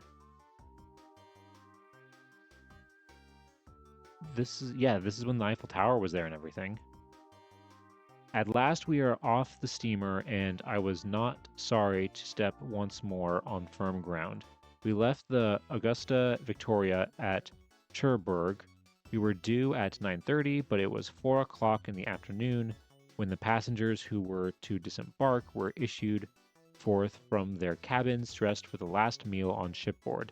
The dinner was a very elaborate affair, 10 or 12 courses, and we were much amused and mystified to find illuminated ice cream down on the menu. After each course, a little bell rings and the waiters skip away to the kitchen for the material for the next course, all returning in a long line. A few moments before the ice cream course, the curtains were drawn over the portholes, for it was still light outside, and away went the waiters at the tap of a bell. Presently, the electric lights went out, and while we sat silent in the darkness and wondered, the orchestra struck up a lively air, and in marched the procession of waiters, each bearing aloft a large platter on which was a lighted lantern with a brick of ice cream on either side. It did one good to see how childishly pleased and happy each waiter looked. They marched several times around the dining room, and then the cream was served. Now that was the German of it, they enjoyed it hugely and thought it a fine joke. Our matter-of-fact American waiters would have felt nothing but contempt at the childishness of illuminated ice cream. I like the Germans. After dinner, everyone went on deck. The band played everything from Annie Rooney to the Star-Spangled Banner. Just as the last lights were fading from the west, the gleam of the lighthouses along the French coast were faintly seen, and then all was anticipation and preparation. It seemed hours before the tender came to take us off, but we were taken off at about 10 o'clock p.m. As we left the Augusta Victoria, the band struck up Home Sweet Home, and silently we drifted away to Cherbourg. We reached the harbor about 11 o'clock. There was a great crowd, and it was too dark to see much. We went at once to the customs office, where a fine gentleman with a high silk hat and an elaborate watch chain asked us if we had any tobacco or whiskey in our bags. We let him peek in just to be sure, and being satisfied, he made a mysterious chalk mark on them and sent us on our way. A long train stood waiting, such funny little cars, about 50 of them, and looking like a toy train. The seats face each other. We secured, after much difficulty, a compartment which just held our party. Then a long, weary something of nearly an hour, of a long, weary wait. Then a long, weary waiting, probably, of nearly an hour. The train moved fast, and until 3 o'clock we slept something as we sped towards Paris. Soon it began to grow light, and we could see trees and fields as we slowly wheeled by, and anon we passed the quaintest little farmhouses with green peaked roofs. One moment we would pass a field white with daisies, then one thick with an unknown yellow flower, but prettiest of all were the long stretches of wild red poppies, brilliant against the green grass. Occasionally we passed through the quaintest old towns, having more daylight for sightseeing than the scheduled time provided for. We reached Paris at 8 o'clock, 3 hours late. It matters not when you reach Paris, whether by day or by night. The main thing is to get there. It is a city incomparable. There is but one Paris, and our party is glad to be in it. Okay, so that was just them getting to Paris. And God, that that description of like the service on the boat is insane. Okay. So that was that one.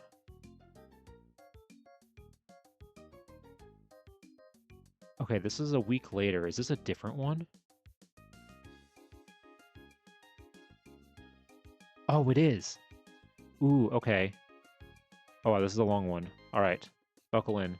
I actually do want to read. I love reading old like travel diaries or like travel descriptions because it's really interesting to see like what, especially for popular places like Paris, just to see how things have changed or what they thought of it. Miss Helen Lewis, who is spending the summer in Europe, writes home the following letter giving her first impressions of Paris. After reaching Paris, we took a carriage and drove to our pension. I wish I could make you see this French pension. It's so queer and so different from anything you can imagine. It's a very nice place, kept by Mrs. Oltz. Oltz? The guests are mostly Americans, and it is quite like a family. We drove from the station and stopped in front of two big doors right in the street. These opened into a large square court paved with stone. We passed from this court up a flight of stairs to the reception room. There are 3 dining rooms scattered confidently about, a drawing room with a slippery floor, 2 pianos, and pictures and easy chairs galore. Then there are French windows, which open out on the dearest little garden you ever saw. It is square with a high stone fence all around it. Each corner is a tree. In the middle is a circular flower bed with an urn in the center. The ground is covered with little pebbles, and at regular and appropriate intervals are little green tables and chairs, where the men go to smoke after dinner. Our room is a great big one, with a double bed and 2 sofa beds. The walls are all in white and gold. There are numerous large mirrors, chiffoniers, writing desks, closets, and good-sized dressing rooms attached. We are having the jolliest kind of time. Let me give you a sample of our bill of fare. Everything is beautifully served in courses as follows. 1. Soup. 2. Pates filled with calf brains and mushrooms. 3. Mutton and vegetables. 4. Chicken and salads. They always serve the salads with the bird courses here. 5. Bread and Neufachtel cheese. They have this course at lunch and dinner every day. 6. Ice cream, champagne, wafers, nuts, and raisins, and coffee in the drawing room later. Everything is cooked beautifully and seasoned exactly right. They have red wine on the table, and everyone drinks it because it is more healthful than ice water. It was recommended to me to aid digestion. I took one dose, only one, for I found it so unpalatable that I decided to let my digestion take care of itself. Oh, yeah. Oh, yeah, that's right. She doesn't drink. She was part of the temperance movement, so she probably doesn't drink. So she doesn't like it. That's funny. Sunday we went to Madeleine Cathedral, and I was kept busy just looking. There were many thousands of people there. After we were comfortably seated, a smart looking young female marched up in a brisk, business-like way and collected from each of us 15 centimes, about 3 cents, to pay for our seats. Later on, they passed around the contribution plate and followed this by passing to us small biscuits. Of course, the music was the great feature. There were two great organs, one at each end of the cathedral, and a magnificent boy choir. It was all very grand. I am compelled, with sorrow, to confess that I haven't seen a decent looking man since I set foot on Paris soil. Damn, harsh. Saying everybody in France is ugly. The Frenchmen are all small and effeminate looking. They wear horrid little black or pale yellow, uh, as the case may be, goatees, and they have soft, girl-like complexions. And in my opinion, are the worst dressed things I ever saw. Loose, baggy trousers of no particular fit, and vile little queer-looking hats. I do not like them at all. Damn. She was harsh. Dang, apparently French guys in 1899 did not please Americans. This morning we visited the cemetery, and I do wish you could have seen it.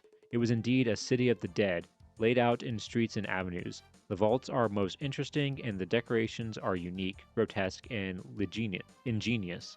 One of the most interesting places was the tomb of Abelard and Helios. It is enclosed by an iron railing, and over the tomb are carved in stone the figures of both, laying side by side. The faces of both are wonderfully expressive, and that of Helios is strikingly beautiful. When we reached the spot, Mrs. L exclaimed with enthusiasm, "And here's the place where disappointed lovers like to come." Last night we went to the opera. The opera house is quite the finest I ever saw. The main room is not nearly so large as the one in New York, but the whole building is vast and magnificent. On each floor there are spacious promenades with marble floors and huge marble pillars. Between acts, the people all go out to the promenades. The many gorgeous costumes and beautiful women made a scene whose loveliness will linger long in our memories. Our seats were very good. We not only had a fine view of the stage, but also of the whole house. The boxes were all in red. You go in at a little door where you find a sort of anteroom or anteroom containing a chair and divan and hooks for your wraps. And then beyond are the seats. The opera was Faust, and I wish I could tell you all about it. The singing and acting were superb, and the ballet, children. Someday you may see a French ballet. In the meantime, if you must imagine such things, picture it as a perfect fairyland. Ballet girls resemble ostriches. Oh, and they're very fascinating. That's so funny that she says the ballet resemble ostriches because that's in the movie Fantasia, in the Disney animated movie. In the ballet sequence, it's ballet ostriches. That's really interesting that she makes the same same comparison. Maybe that was like a common comparison at the time. We had intended to go to a French matinee on Thursday afternoon, but Madame Glatz's son told Mrs. L that he wouldn't have the young ladies see the play for anything. Wait. Now got to wait until next week. This morning we went to the Louvre. Ooh, okay, I actually want to okay. I want to see what they think of the Louvre in 1899. My mind is full of optic reproductions of Rembrandt's, Merlots, Van Dyck's, Rubens, and 1,000 others. But oh, how the back of my neck aches. Yeah, that's a fair assessment after going to the Louvre. This afternoon, we drove to the Hotel des Invalides. It is a place where worn-out soldiers are taken care of, but what we came especially to see was the tomb of Napoleon in the church attached to this hotel. You go up into a large room with a marble floor supporting marble columns, and there in the center is an open circular crypt, 20 feet in depth and 36 feet in diameter. In this is the sarcophagus, 13 feet long, 6.5 feet wide, and 14.5 feet high. It is a single huge block of reddish-brown granite weighing 67 tons. It gives one an awfully queer sensation to stand by the tomb of the great Napoleon and think. We ended our day of sightseeing by visiting the Cathedral of Notre Dame with its beautiful stained glass windows. The cathedral dates back to the 14th century and, unlike us girls, is proud of its age. It's older than 14th century, actually, I think. Oh, sorry. I accidentally hit the mic with my water bottle. Hopefully you didn't hear that. Wow, okay.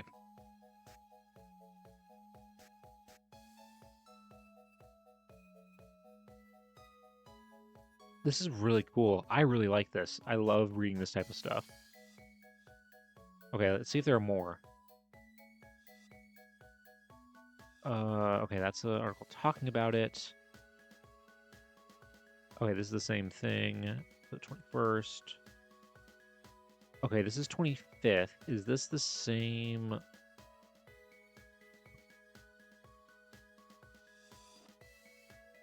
Okay, this is a different one, it looks like.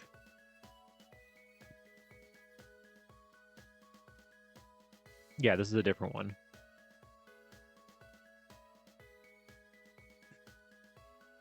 Oh, and it has a full-on title. Paris as Seen by a Woman. Interesting letter from Miss Helen Lewis of Tacanic, who is traveling abroad. God, yeah, that is honestly like crazy. To actually, I didn't think about that. To go from Tacanic to living, and I mean, she's been in New York City and stuff like that, you know, before this, but and probably some other cities like nearby, but and like Baltimore and things like that. But to go from living, growing up here, going from there to Paris, especially in 1899, that must have just felt insane. Like a crazy amount of culture shock with that one. That just sounds absolutely insane. Oh wait, oh shoot, I accidentally hold on.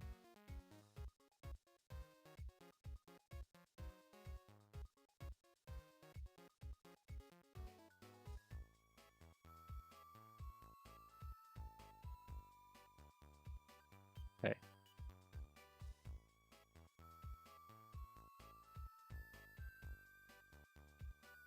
Okay, yeah, there we go. Sorry, I accidentally exited out of the one that we just read. Okay.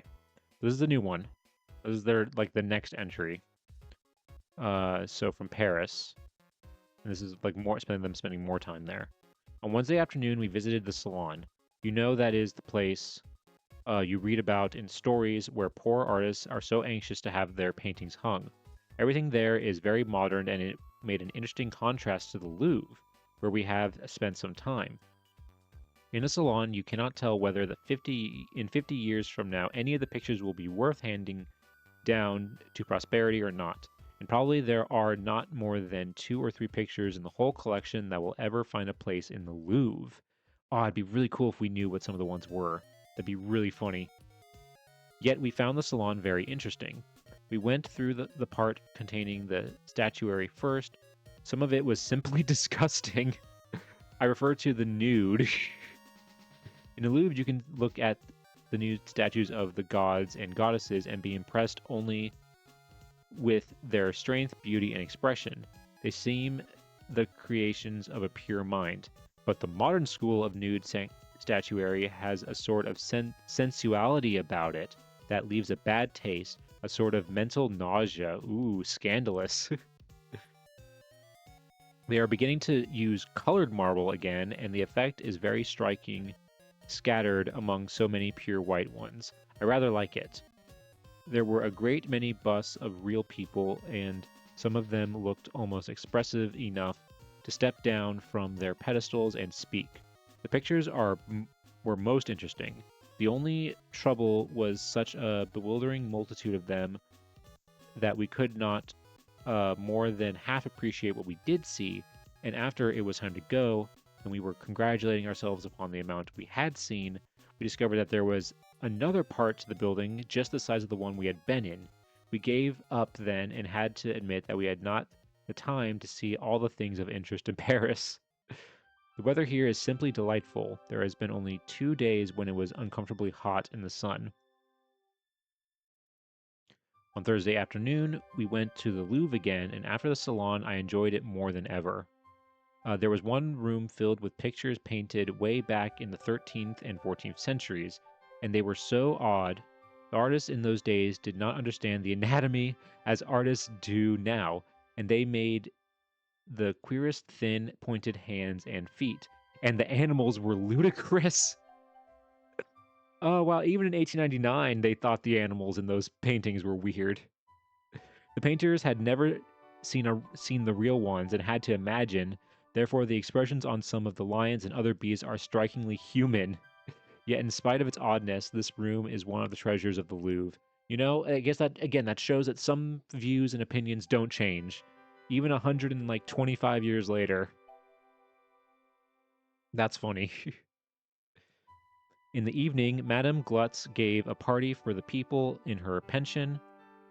There was a little entertainment first and then dancing. There were about 50 people present. I met a very pleasant foreigner whom I took at first to be a Frenchman, but later I found he came from Ireland. I found him intelligent and courteous, and we have a most interesting conversation about Paris, art, religion, and America, which last topic I discussed with patriotic eloquence. I asked him how long he had lived in Paris, and he said 5 years, and moreover, that he should spend the rest of his life here. I disputed that and said that I did not believe he could tell with certainty what he would do or where he would live. Said he with his accent, I always do what I plan to do. I am never governed by circumstance. I am always master of them. I opened my eyes wide and subsided. They had about 10 kinds of little cakes, all unique and good. They do not have cakes here like we make at home. They are all small, and sometimes I fairly hanker after a cake of my own making. I wish you could see what we have instead of honest Yankee pie, a little shell of fluted crust with a few sour berries or faded strawberries scattered thinly under a cover. We have had strawberries and cream only once. They have beautiful large ones in the market, but they must be very expensive. We bought some peaches one day and they cost 6 cents apiece. Their favorite fruit here is gooseberries. They are very large and conspicuous, but one wearies of them. Oh, she went to Versailles. Oh, that's awesome. I want to tell you about our trip to Versailles. We decided that the best way to go was to take one of Cook's excursions, so we started about 10 o'clock in an immense wagon which held 24 people. There were 4 other wagons, but the guide rode in ours and explained the important places all along the road. One place he pointed out as belonging to the Count de Castelli, Anna Gold's husband. It was not an especially imposing edifice, although it was modeled after a castle, but it is one of the finest views in Paris. The ride out was beautiful. It is 14 miles to Versailles. We stopped at one place to see the private apartments of the Empress Josephine and Napoleon I. It was not half so grand as I had imagined a palace ought to be, but it was a satisfaction to see the bed where the great Napoleon, with his uneasy head, slept. We carried our luncheon, and after eating it, we visited the palace of Louis XIV. And this was a palace, grand beyond my dreams of palatial magnificence. We stood in front of it, bathed in a flood of musty memories of the past, as we gazed on the road to Paris, from which the mob rushed up to attack Marie Antoinette, and then we climbed to the balcony to see the very spot where she stood to speak to them while Lafayette stood near and advised her. We spent about 2 hours at the palace, and then it was time to go.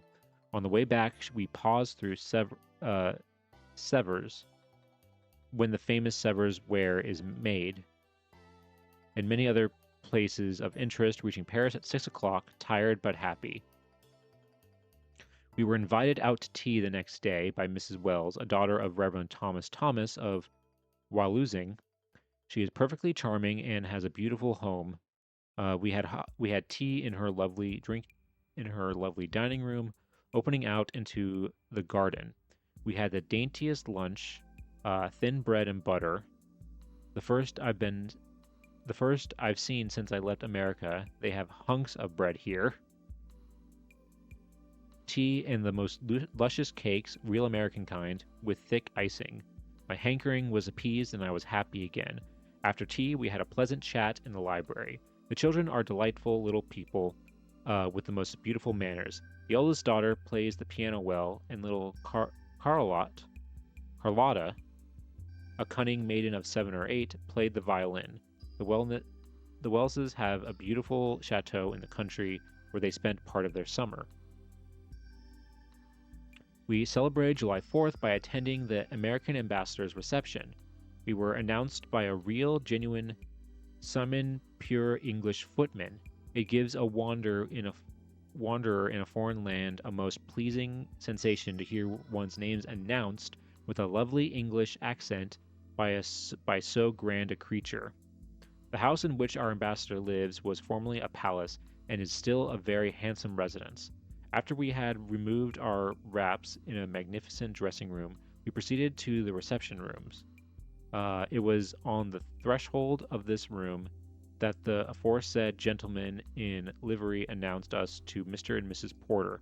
After a warm greeting from them, we passed on to the rooms beyond, where ices, sandwiches, and cakes were served. It seemed like getting in touch again with our own homeland to meet the representatives of the United States on the anniversary of our nation's independence. We leave on Friday for Genoa and something. I can't read that bottom part. Unfortunately, it's too faded. But wow, that is awesome. That is awesome that we have this. This is so cool. Okay, so that was 25th. This is the 29th.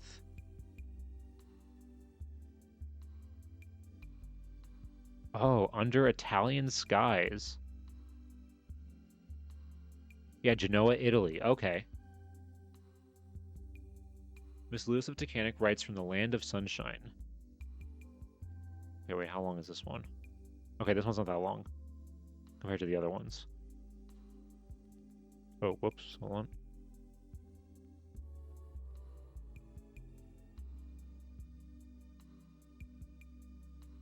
Okay, the latest letter from Miss Helen Lewis of Tacanic, who is traveling abroad, is from Genoa, Italy. Miss Lewis writes interestingly of her European sightseeing. She says, "It all seems more and more like a dream.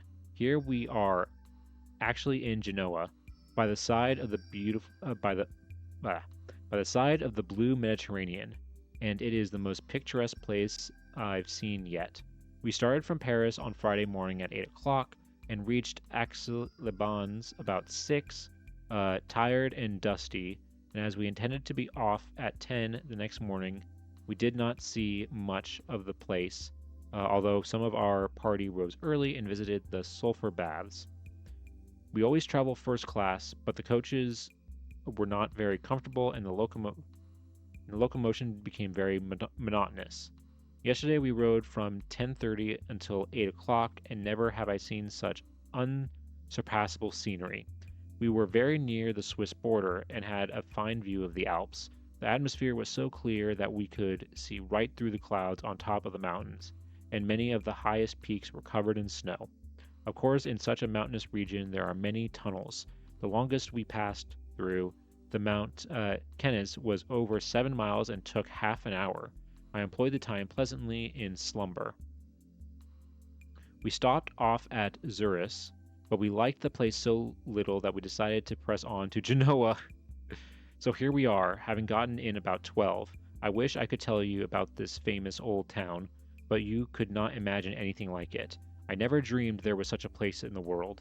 It is a city of palaces. About every other building is an ancient palace with beautiful carvings and statuary in front and a regular tenement house rear. There are gardens scattered about, overrun with orange trees, tropical palms, roses, and other beautiful vegetation. In the port, there are hundreds of vessels from every part of the world. I suppose, and as we looked up from the road along the sea, we saw the city rising up in terraces. The blue, pink, green, and white buildings contrasting against the vivid sky and soft clouds. On one of the squares, there is a statue of Christopher Columbus. The Italians, after some years of exertion, did manage to get it up in 1863.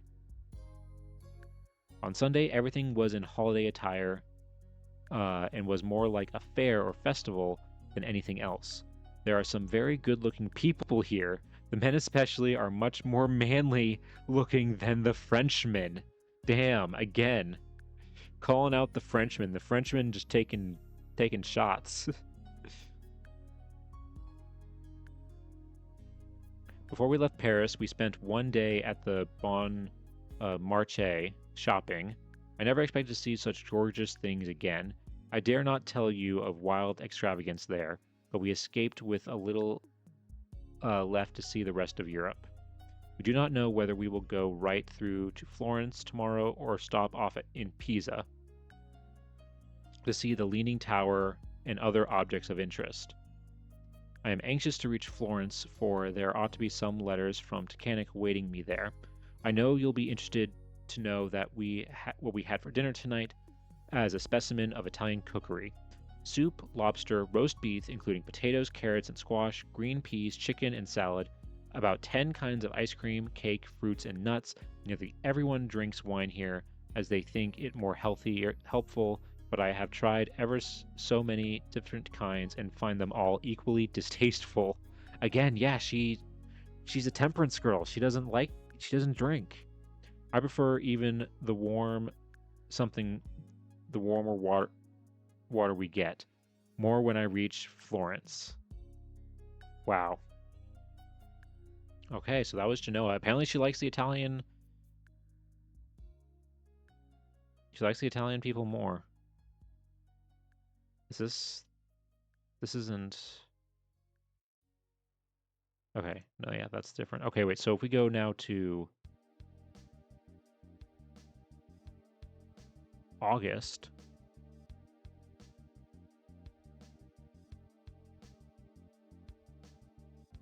Okay.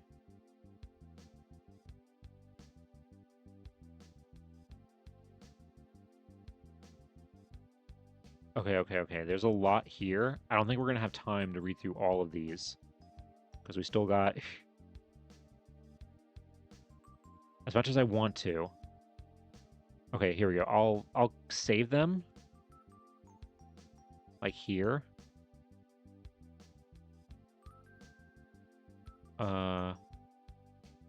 Okay, this is the one we already read.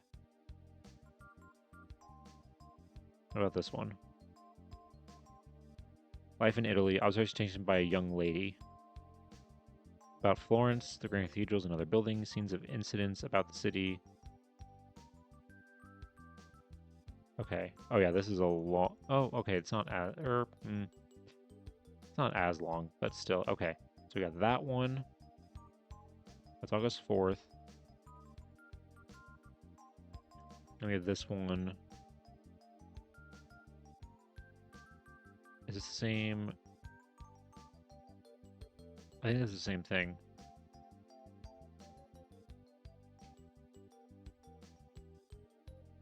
Yeah, it's the same one.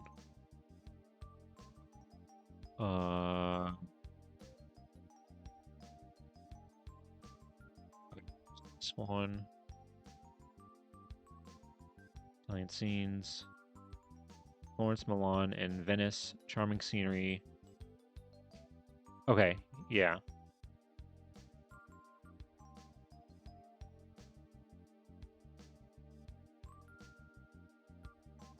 So that's that one, and then this is another one.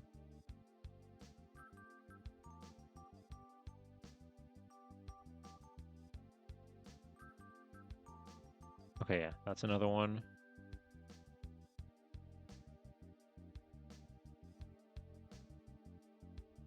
So 4th to 16, there wasn't any.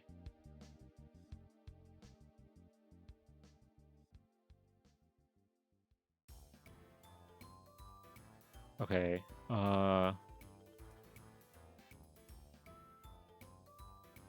26? It's a different one? Travels in Germany. Okay, yeah, visit to Nuremberg.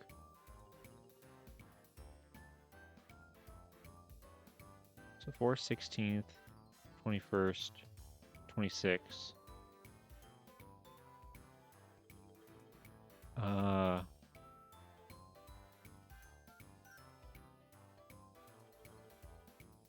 Okay, that's also Nuremberg.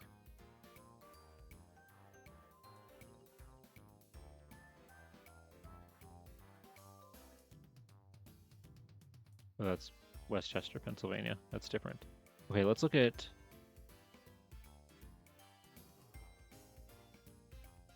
Okay, let's change it again, yeah, to September.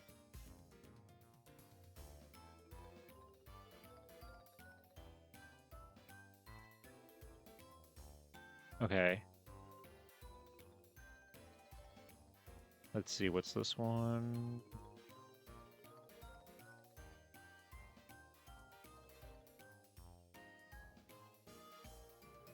Okay, no, that's a different...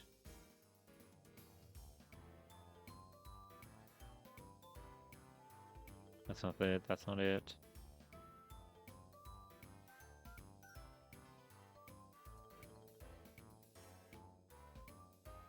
This one looks better quality. I think this is another one. Miss Helen Lewis expected to arrive home from Europe in 2 weeks.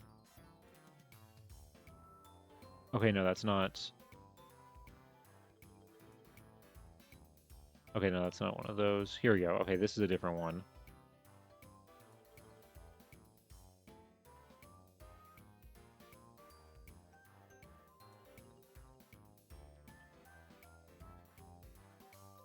Okay, so August 21st and September...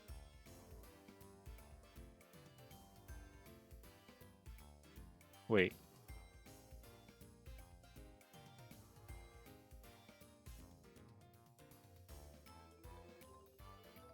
Hold on.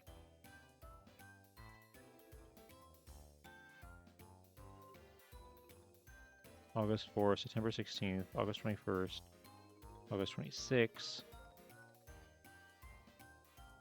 Okay, yeah. Notes from Germany. Okay, September 7th. That one.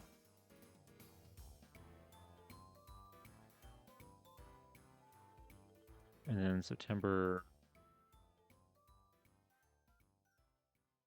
15th. Notes from London. Okay, yeah, so there's 5 more articles here about her travels.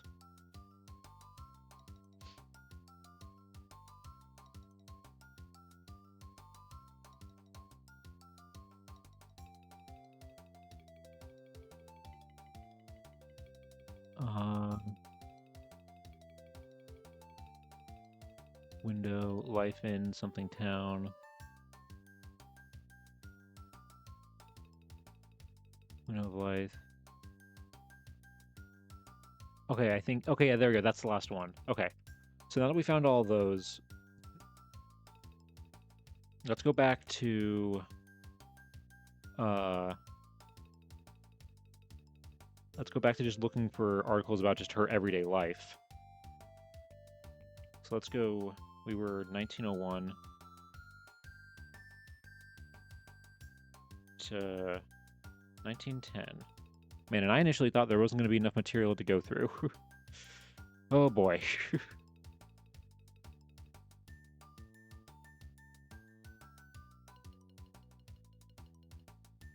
Wow, yeah, okay, there's a lot.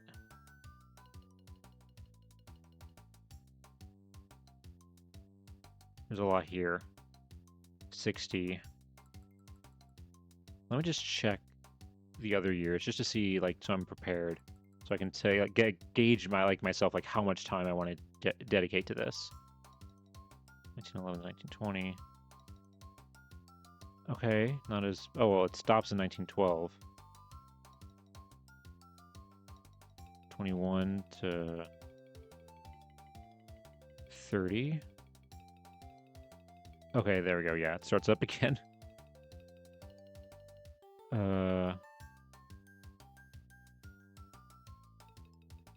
I think it's going to be mostly like a lot of like her meetings and stuff.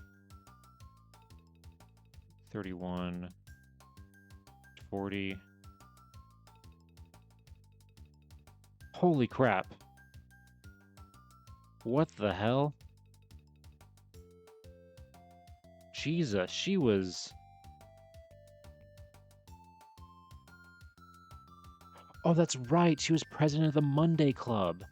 That's probably why she's in so many of these, because she was head of that. That actually makes sense. Okay, well, we'll go through these kind of quickly. Let's go back to here and just kind of quickly look at all these.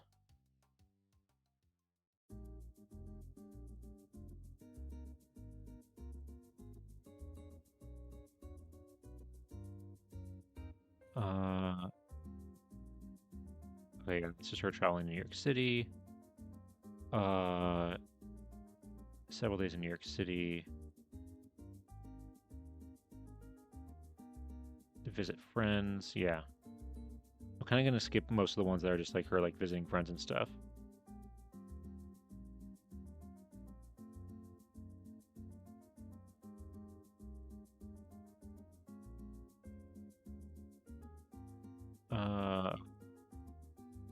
That's not really anything, I'll think.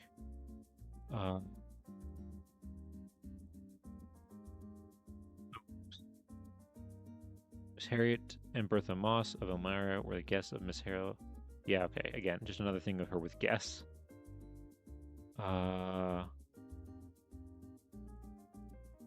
That's her visiting somewhere.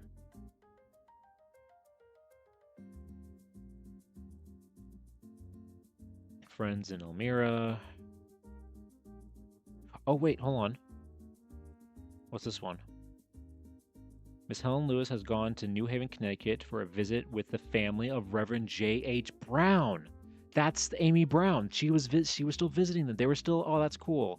I like that. So they were... Oh, this is 1902, so I think they moved around this time.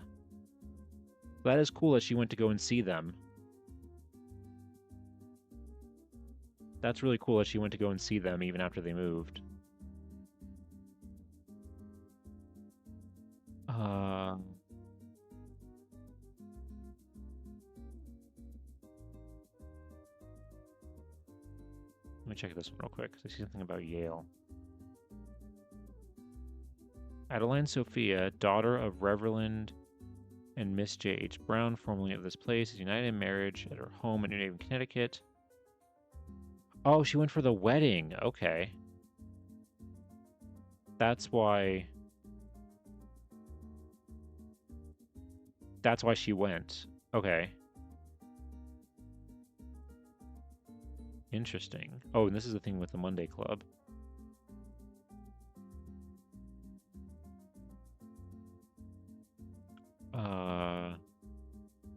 Okay, yeah, the Monday Club. Just saying that she was entertaining them.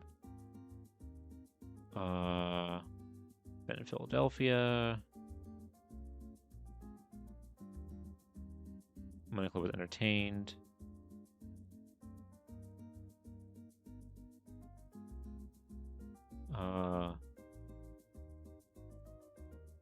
That's her sister graduating.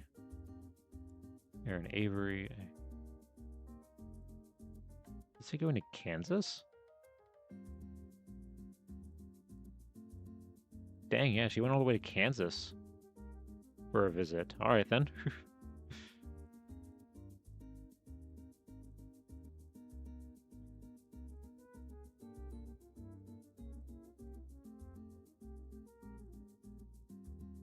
What's this one? Ethel Williams, who's taken to Heart Lake, visiting her sister.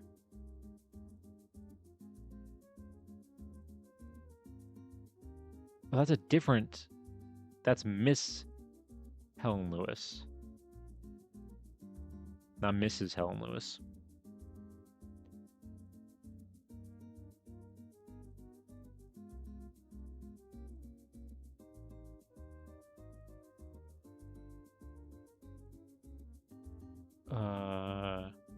Wait, hold on. This is talking about...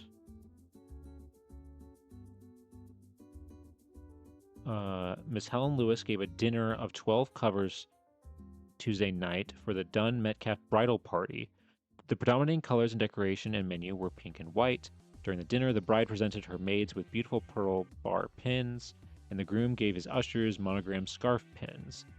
Those present were Miss Metcalf, Miss Eleanor Metcalf, Miss Lucas, Miss Gary, Miss Lewis, Miss Mabel Lewis, and Thomas Dunn, Charles Dunn, Lawrence Smith, Dudley Latham, Evan Breder Wolf, and Harry Lewis. Okay.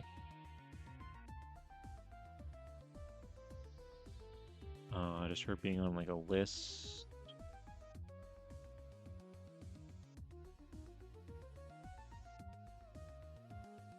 What's this one? Presbyterians to entertain. There will be an entertainment at the Presbyterian Church on Friday evening, January 26th. Besides music and tableau, there will be a drama with the following cast: Juliet, Mabel D. Lewis; Ophelia, Helen D. Terry; Portia, Helen M. Lewis; Lady Macbeth, Jeanette Hughes. Huh.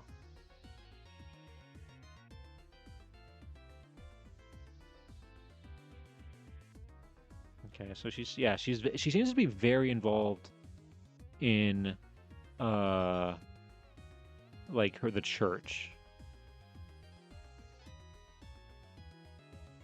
She is very involved in her local church, it seems like. The Sweet Family. We are pleased to announce that the Sweet Family, a far famed in dramatic art, will give one of their popular entertainments at the Presbyterian Church on Tuesday evening, December 18th. Believing that the people of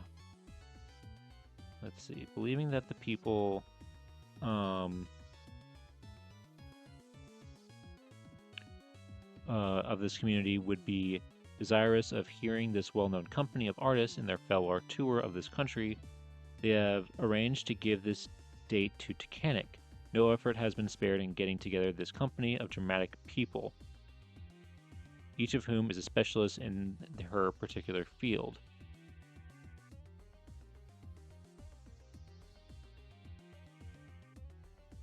Cast of characters, and yeah, this is a majority of them: Helen Terry, Mabel Lewis.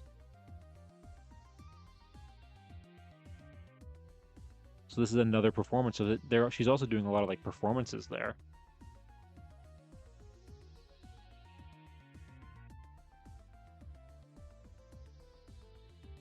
Including this one, it looks like. Cranford. The ladies of the Presbyterian Church produced the drama Cranford at Platt's Opera House Wednesday evening to benefit the church. Yeah, she's on it too.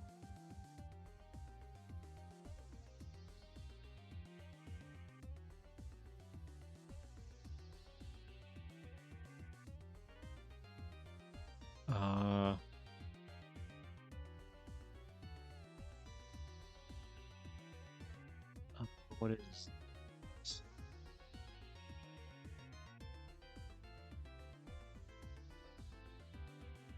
Improvement Association.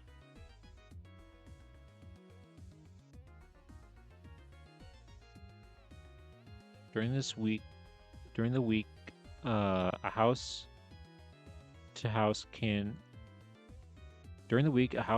canvases will be made by different members of the association, and it is hoped that all who wish to make their homes more attractive and their property more valuable will give their names to the soliciting committee.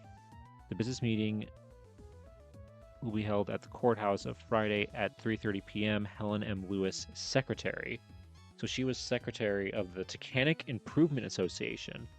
An association was organized last week for the purpose of general improvement of the appearance of our village. One need only glance at the condition of certain sidewalks, the disfiguring signs and advertisements on telegraph poles and public buildings, not to mention the scraps of paper, refuse, and litter scattered about the town, to realize we need such an organization to be formed. Damn, alright. I guess they're gonna do it. Well, I guess they did do it. Let's see. Went to visit people.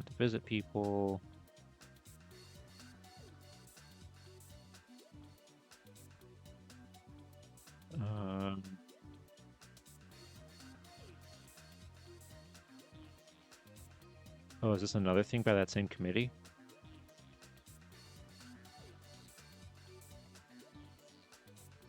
Meeting of Improvement Society, yep. Through the efforts of the association, the town has been supplied with trash cans, telegraph poles have been stripped of disfiguring signs, and with the help of the town council, many other details for improving the streets of our town have been attended to.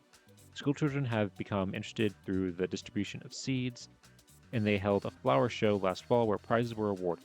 A sum has been set aside again this spring for more seeds, and it is hoped that every boy and girl will take an interest and have exhibits for the fair next fall. Huh. Okay, yeah, so she's still involved in that. It wasn't just like a one-time thing.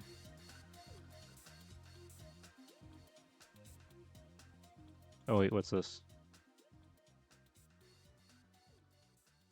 20 years ago, news that this paper recorded in those days, Miss Helen Lewis is reveling in a new tricycle. Oh wait, that we didn't see that newspaper article, but this is like a they do this a lot in these old newspapers where they'll say like, oh, these are articles or things from 20 years ago, 30 years ago, 50 years ago.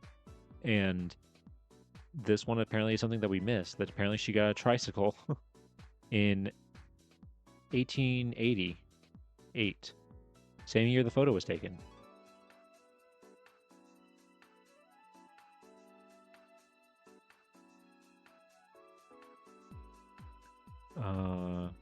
Several days in New York.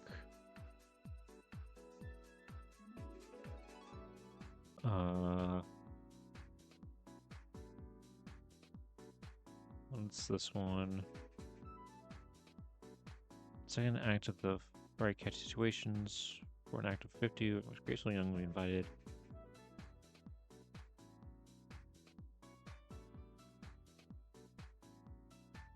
Home Talent Musical.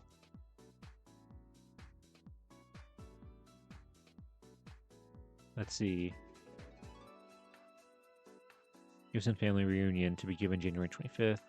Oh, the Daughters of the American Revolution. Decided to put on the Gibson Family Reunion.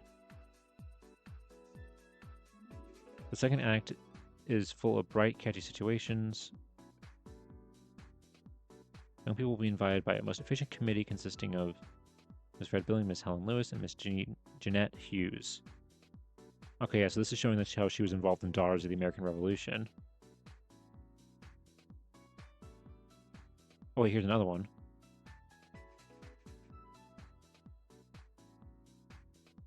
Yeah, the Daughters of the American Revolution will be entertained on Saturday by Mrs. B.W. Lewis, Ms. Helen Lewis, Ms. blah, blah, blah. There we go. Okay, yeah, so she was involved in that. Can't imagine newspapers referencing older articles today. I mean, well, I think now, like, newspapers nowadays are just trying to fill. I feel like they wouldn't waste space with something like that nowadays. They would just, like, focus on, like, either putting ads or other things there instead. Well, I mean, also, like, most small, because these are also, you have to realize, these are small town newspapers. They're trying to fill in the space.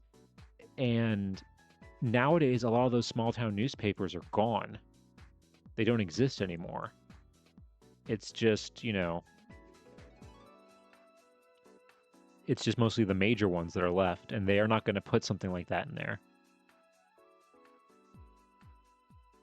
Helen M. Lewis. What is she talking to the Mechanics Public Library?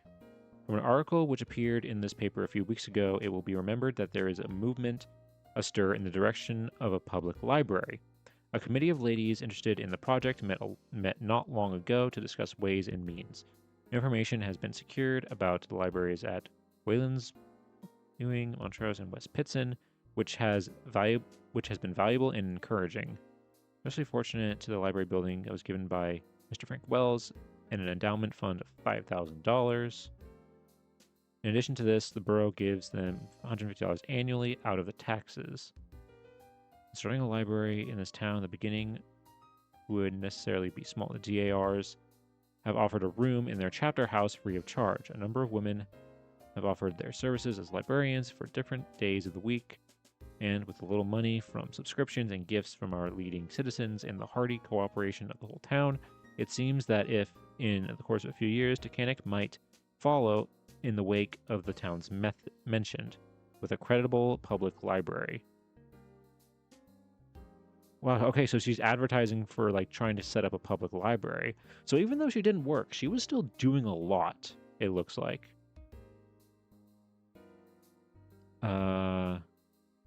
She was still doing a lot. She was still heavily involved in the community, especially her church. Yeah, and again, her performing at the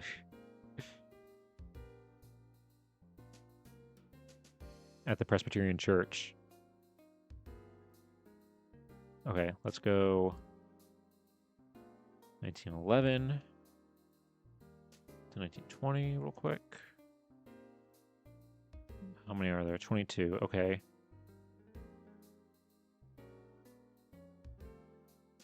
So now we're in 1911.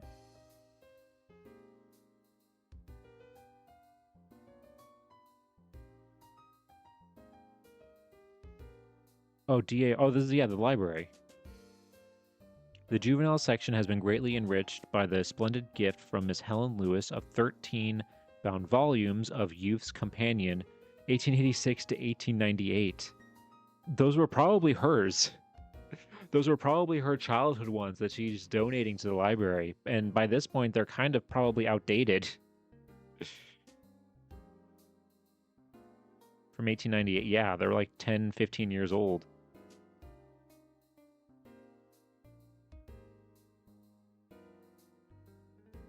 Let's see.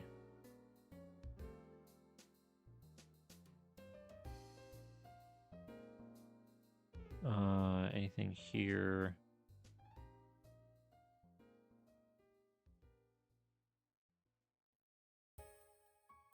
What's this one?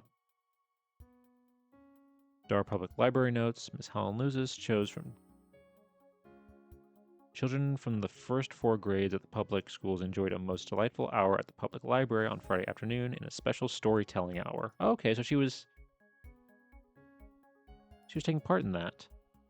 Yeah, so she was involved with the public library, it looks like.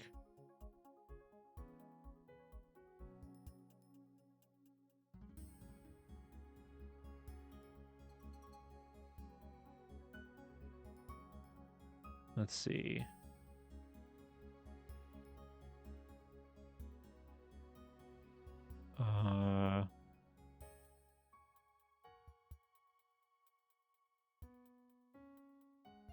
What's...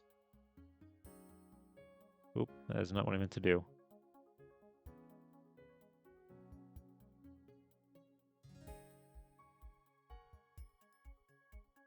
Characters. Yeah, another play that she was involved with.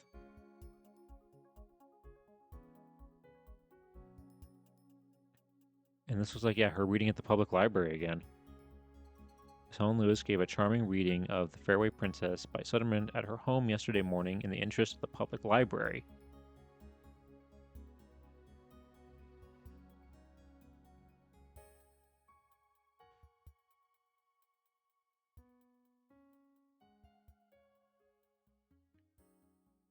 Oh wait, what is this?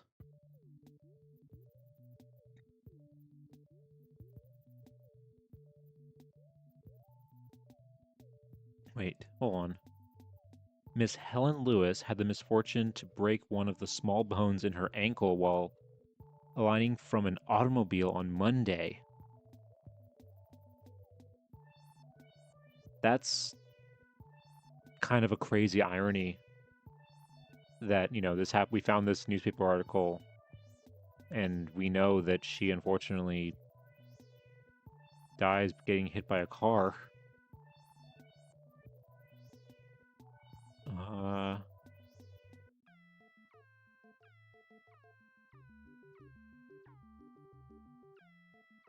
Let's see.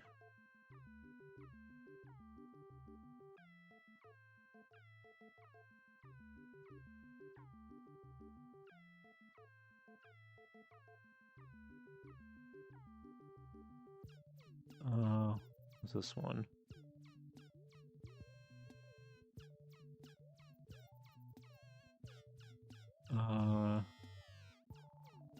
Growth of the public library. Okay, yeah, this is another one of the good works being done by the institution of a story hour for children.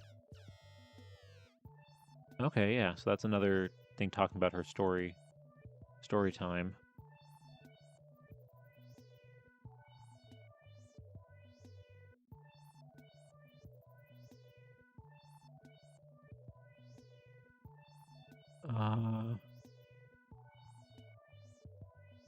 Whoa, okay. Oh, okay. I mean, still. The trustees of the Free Library Association have received a gift of $14 from Ms. Helen Lewis to be used for fuel for the library. For a second, I thought that said like $14,000 or $1,400, and I was like, whoa, But no, $14 is, yeah, that. I mean, $14 in 1912, that's a decent amount of money. Decent amount of money. Okay, now was it this era that had like a million? 1921 to 1930? Okay, no, it's 60 again. Let's see. Yeah, her traveling. This is another list. Oh, this is a big list. Public the following list of contributions the present year. Okay, yeah, she was a donation of $5.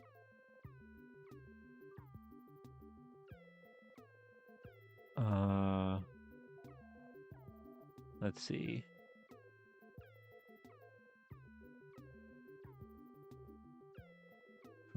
For a motor trip.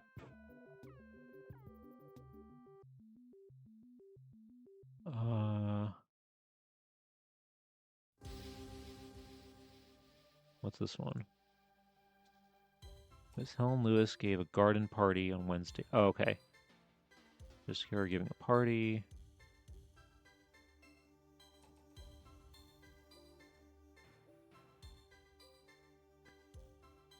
On Wednesday, 24th, attorney B.W. Lewis was entertained at a family dinner in honor of his 79th birthday. He was brought downstairs to join his family at dinner, this being the first time in 6 weeks.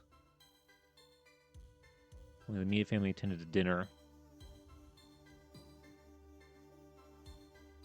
Wow.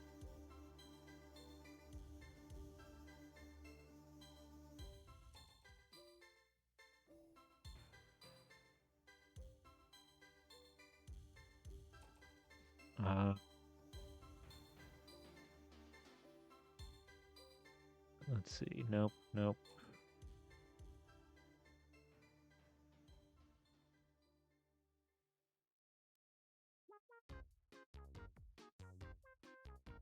Let's see. Miss Helen Lewis, motor to Scranton.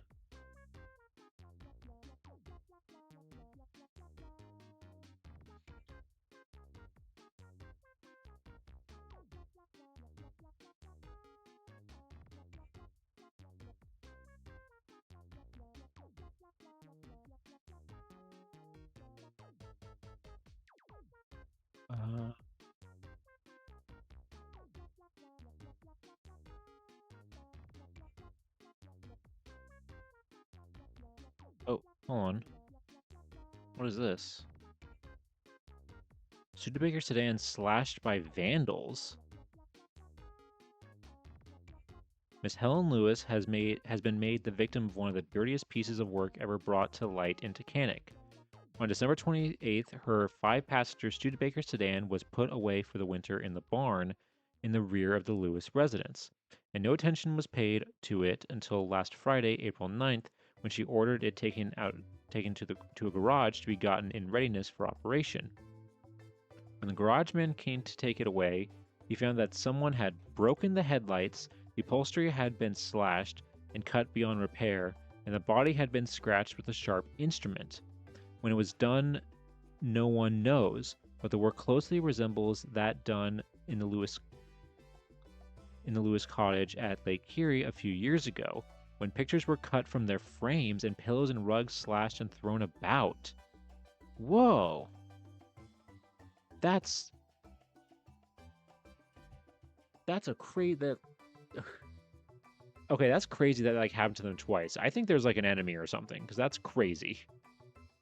The Hints Detective Agency, which has taken over the case, is offering a reward of $50 for information, which will lead to the arrest and convictions of the guilty party. Because this happened to them twice. Not to a car, but to their cottage. Jeez.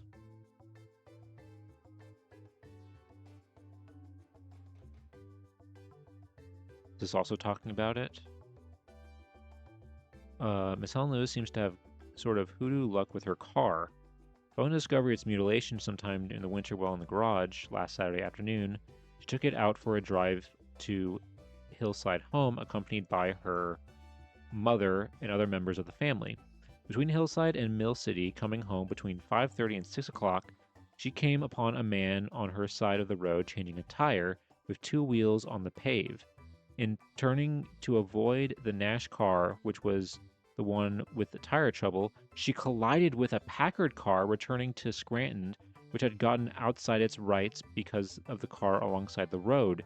And in avoiding a collision with the Packard, she turned her car and ran into a stone wall, ripping off a tire, which made it impossible to steer, broke a headlight, and tore off a fender. Okay, this is just crazy that she has all of this like terrible like car luck. Like this and this other thing. This is crazy that she has all this car bad luck and then she dies by getting hit by a car. What a crazy coincidence.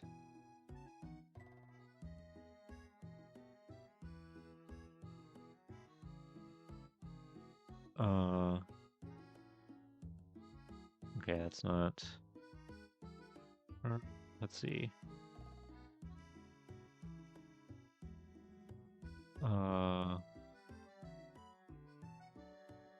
Let's see. Lewis went to daughter pants. Okay. Let's see. Entertained. These are mostly shorter ones.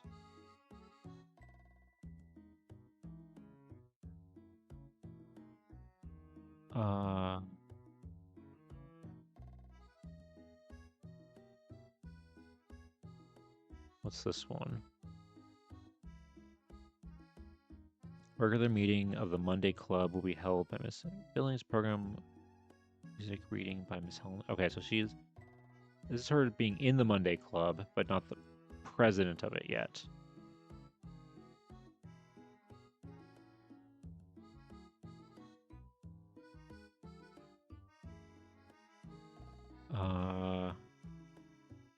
Let's see.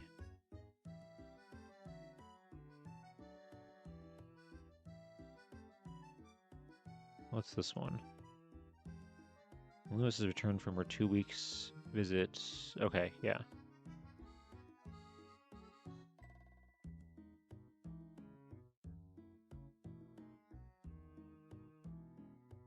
Let's see. Helen Lewis.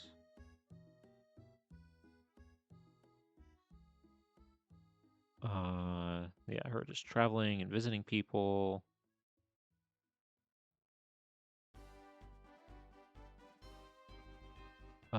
Wait, what is this?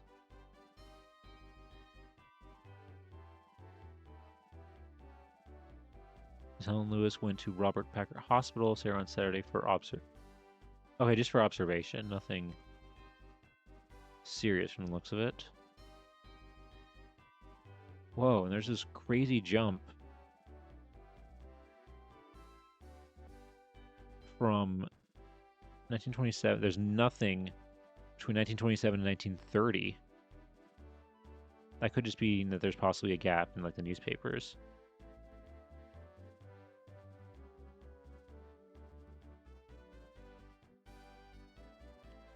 Club lunching in Presbyterian Church scene as of a delightful gathering on Tuesday last.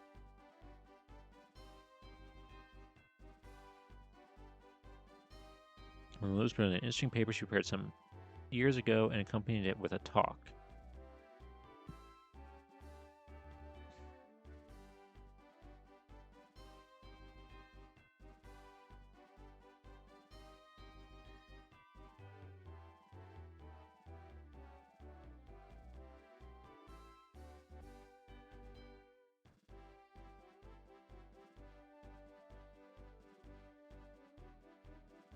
Let's see.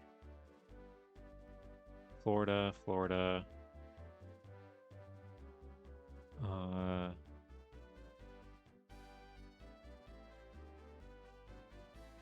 wait, is this a repeat of the? Yeah, 40 years ago. This is the same article we already read about her winning that award. Okay. Yeah, that's the same. Okay, so then I think this next one, the 31 to 40, is like insane. Yeah, almost 300 entries. Oh god, yeah, we don't have...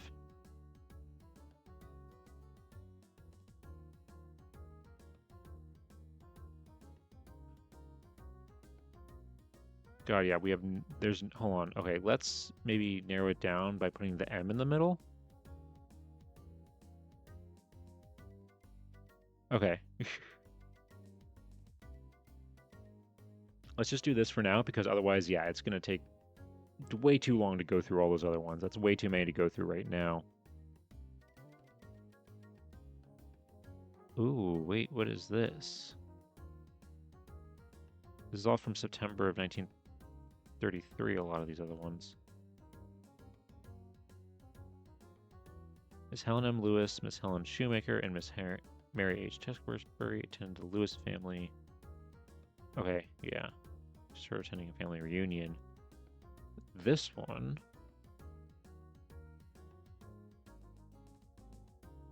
Mrs. Mary G. Lewis. Okay, this is the death of their mother. 1933, in her 83rd year. Funeral was held... Okay, yeah. A personality which for 50 years has had a definitive influence for all that has made the larger good of our town. Miss Lewis was the daughter of Henry and Sarah Dana Metcalf, who came with their family of 2 daughters and 1 son to Canic in 1863. Living in the house now standing at the corner of Washington and Warren Streets of this family, Henry F. Metcalf, the son, is the only one living. In 1874, the daughter, Mary, was married to Bradley W. Lewis, and in 1879, Mr. and Mrs. Lewis moved to the home of Tioga and Elm Streets, which was for over 50 years their residence. Mrs. Lewis was a woman of many graces. She loved the things which make for beauty and truth and goodness. Her home was ever hospitable, open to her friends.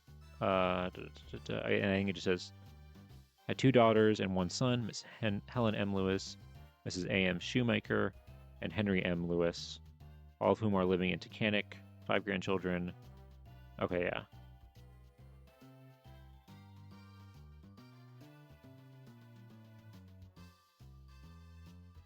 And this one, oh, is this like her will? They're probably like executing. Let's see.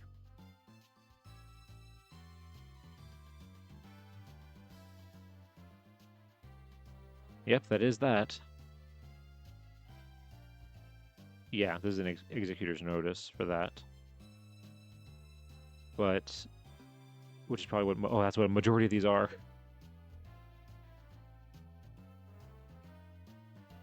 Oh, wait, what is this one?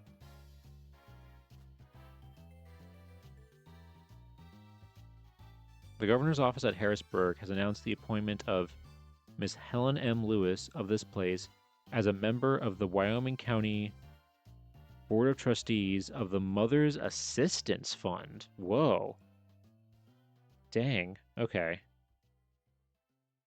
That is...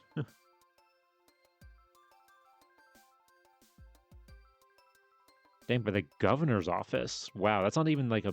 I thought that was just going to be like a more local thing, but the fact that she was involved with the governor's office with that? Dang.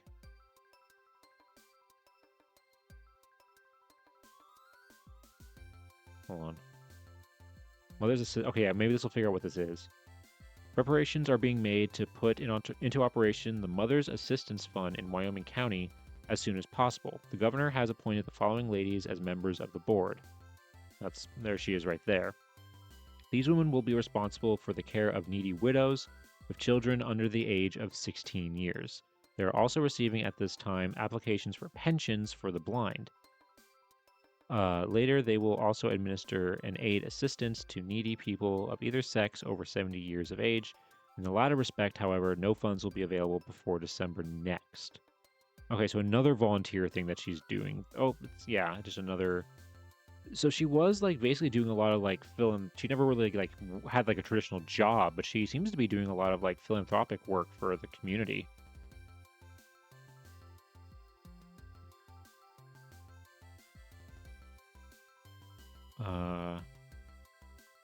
And these are just lists of people. Oh, what is this? She put out an ad. For sale, wheelchair in good condition for half price. Oof. Getting rid of some stuff, it looks like.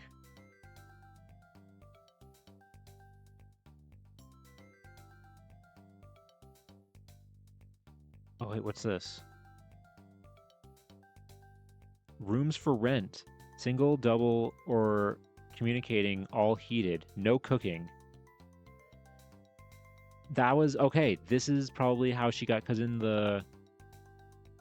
What is it? In the 1940 census, she has a boarder living with her. That's probably what this newspaper article was for. What his personal ad was for.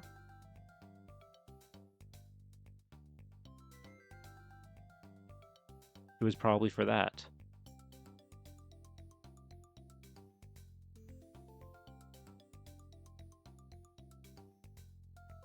Oh yeah, majorities are rooms for rent. Okay.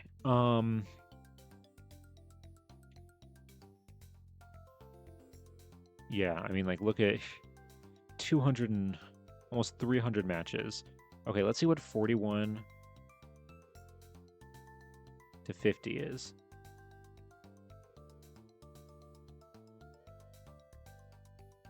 Whoa, really?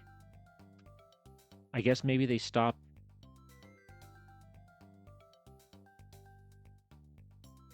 Maybe they stopped doing the... Okay, maybe that's when the newspapers for this area ends. Okay, let's maybe do...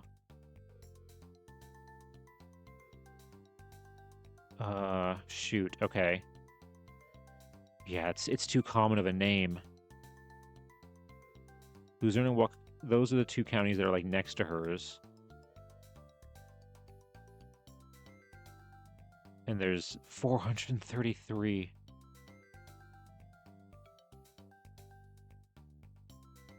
Oh, wow. But yeah, it's such a common name that it's kind of hard to, like, figure it out. Yes, it's very much a will the real Helen Lewis please stand up?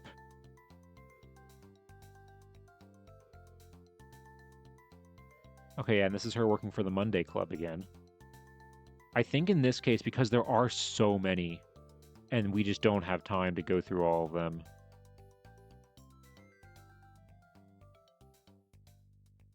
Because some of these you can tell are her. Because it talks about her, like, reading stuff and, like, being part of, like, the Monday Club.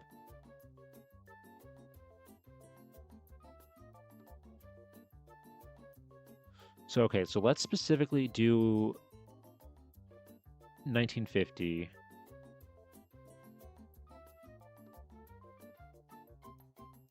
Specifically when she died, which was October. That's right, yeah, it was right after her birthday.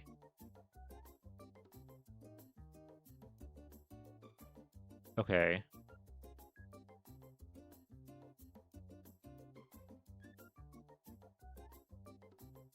All right, here we go.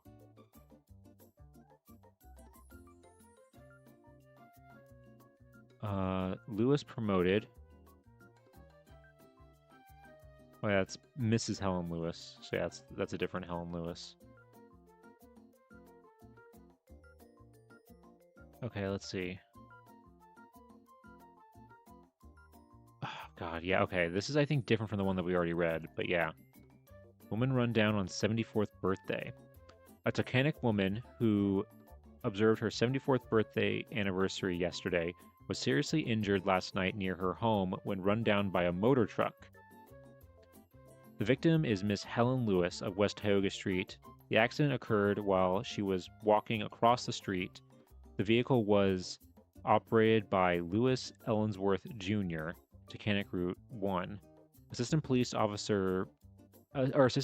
Chief S.W. Keys Tacanic said Miss Lewis was dragged about either 25 or 35 feet along the road by the truck. The woman was taken to Tyler Memorial Hospital, Masopen, where she was listed in a critical condition.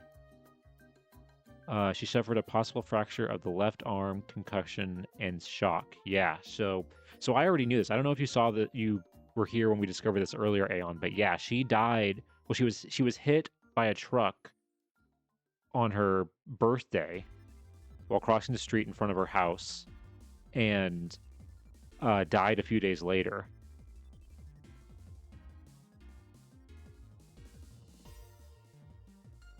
And you see, like, yeah, here's another one from a few days later. Tacanic woman struck down by truck. Miss Helen Lewis, 55 West Tioga Street. Tacanic was injured seriously Wednesday night at 7:15 when struck by a truck as she crossed the highway fronting her home. Miss Lewis is 74, and her birthday was the day of the accident. Patrolman Stanley Keys identified the driver as Lewis Ellensworth Jr. 24 years old. He is a World War II veteran and a reservist who has been ordered to report to active duty at Camp Dix, New Jersey, Monday. That's right. Yeah, spectacularly awful time. Like, yeah, just insane. I mean, I don't think there's really a good time to get hit by a truck. But your birthday is definitely not one of the worst ones. Yeah, I remember reading that in one of the other articles we saw that, yeah, the guy who hit her was called for duty like for a few days after he hit her.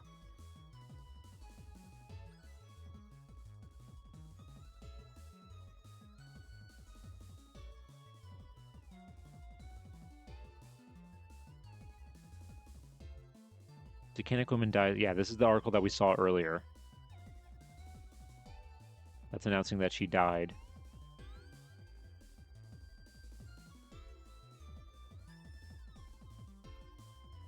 Yeah, woman struck by auto dies. Miss Helen Lewis to be buried.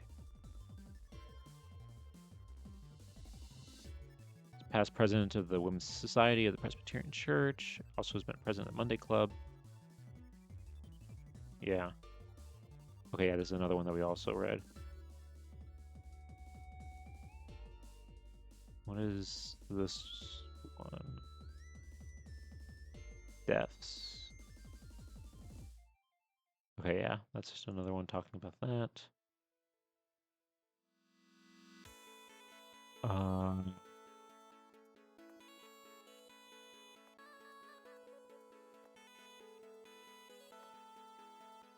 okay, Sir Bear.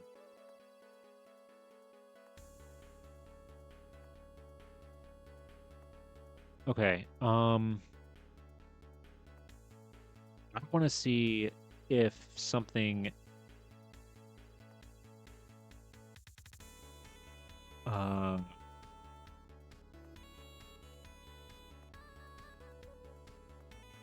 let's go down. I want to see if they talk about. Because yeah, she got hit in October. I want to see if there's anything about what happened to the guy who hit her.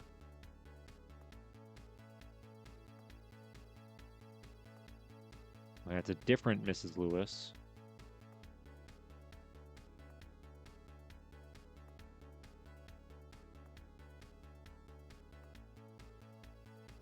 Um,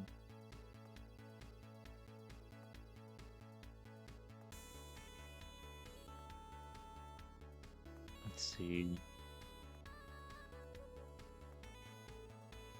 Okay, what was the name? What's his name?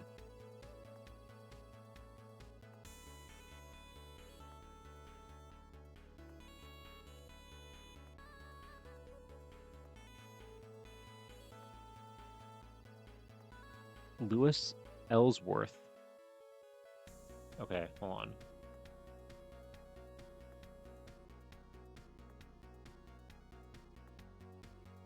Lewis Ellsworth.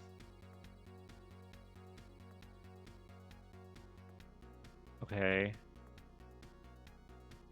Jennings. Cohen.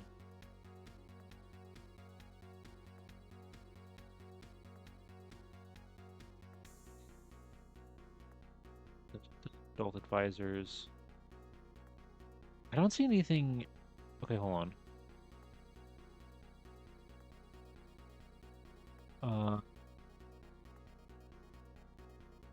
What junior? Does that? Okay, October 1950.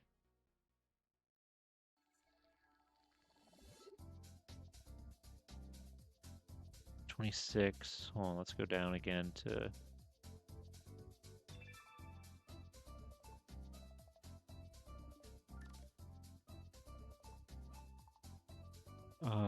Whether or not he was charged.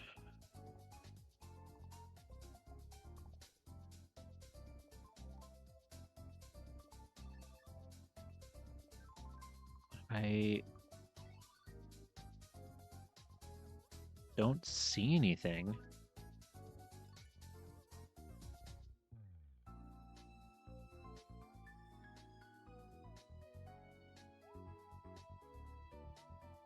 Because this is the one that we already.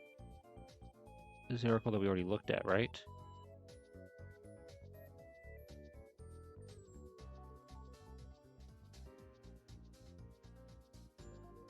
Yeah.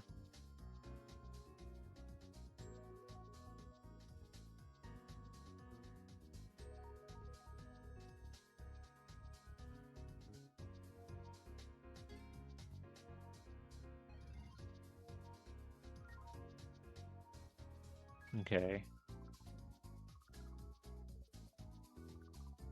What about 50, 52, 57?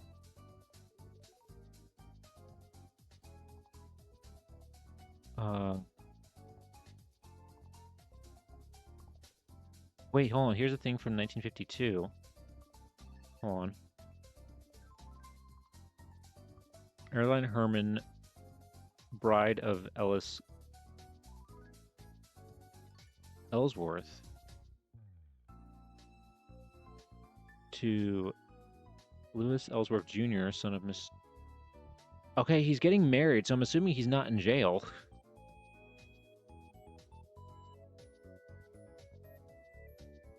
Okay, I guess he never went to jail. That's, I mean, I guess maybe they ruled, maybe they weren't, the family didn't charge him. because maybe it was seen as an accident.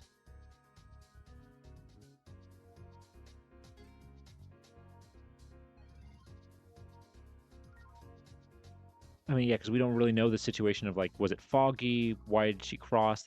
Was he not paying attention? I don't know. Wait, what is this? That for not support.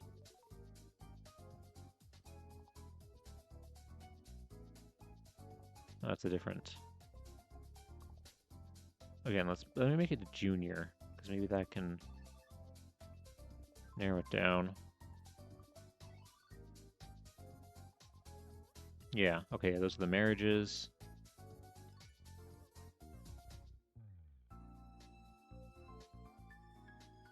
Oh, wait, hold on, what's this? Conservation Group list Wyoming County Soil Tour. Okay. Not what we're looking for. Okay, yeah, I guess he didn't get arrested. Wow, okay, but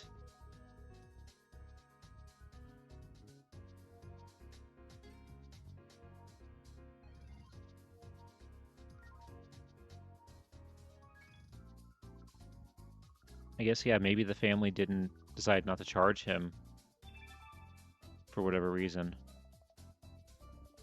All right.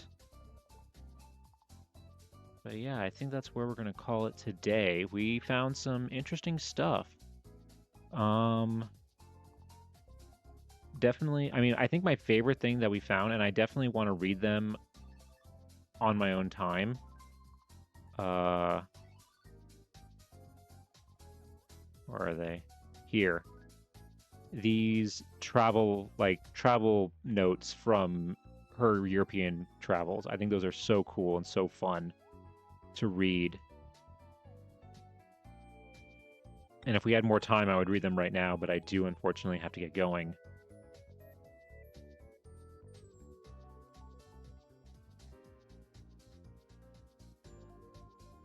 But the ones we read were really cool. Specifically when she said that she thought French men were unattractive. All right. So, let's go ahead and let's head on back to our off. Oh God, sorry. Creepy Victorian child jump scare. Forgot I had this up. But yeah, so that was number 9 that we found today. Miss Helen Lewis, who, from what we can tell, was a very involved in philanthropic and like community work, and unfortunately died by getting hit by a truck on her birthday. Or maybe, you know what? Maybe she got isekai'd. Who knows? Maybe she got isekai'd. But yeah, all right. So that's going to do it for today, folks. Thank you guys so much for being here. If you're new here, I'm not a professor, but you can call me Nap. I do these streams every Saturday. Or not Saturday. What am I saying? Every Sunday and Wednesday at 6 p.m. Eastern Standard Time. But sometimes I do Gorilla streams whenever I feel like it. So if you want to want to go live next, make sure you go ahead and hit follow. Also, another reminder, I said this at the beginning of stream, there will be no stream next Sunday. So there will be a stream on, our next stream will be on Wednesday, but there won't be a stream on the Sunday afterwards. So the 8th, on March 8th, there won't be a stream. Just so you guys know.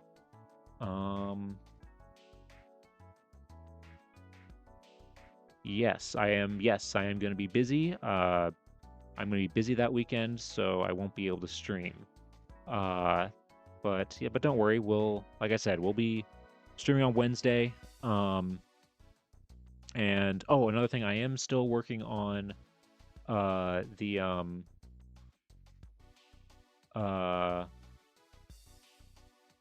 still working on the YouTube short that should hopefully be on that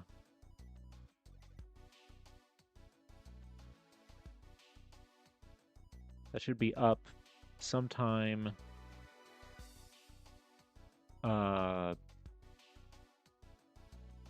probably by Tuesday, if I had to guess. Yeah, Tuesday. Alright, but in the meantime, let's see if we can find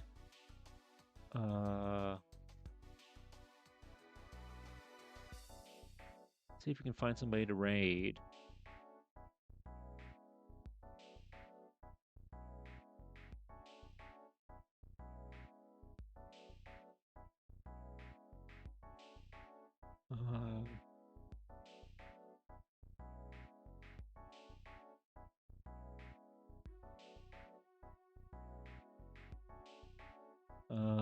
Let's see. It always takes me a while. Yeah, I make no promises, but it should definitely be out by Tuesday, for sure.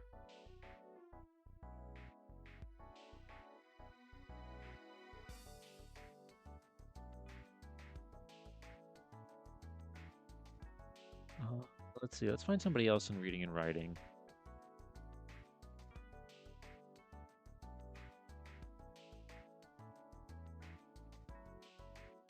Let's go ahead and raid.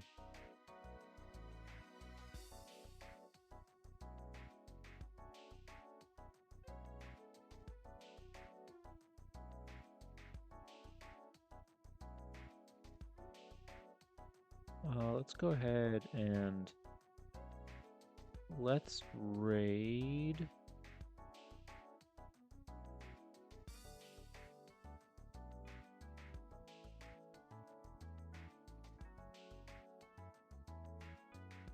Oh, that person. I was just about to click on somebody, but it looks like they're ending stream, so. Let's go ahead and raid this person. They're doing a co-working stream right now. Let's go ahead and... Oh. Oh, okay. I think because they're doing a co-working stream, they're not allowing raids. Wow, this is taking longer than normal.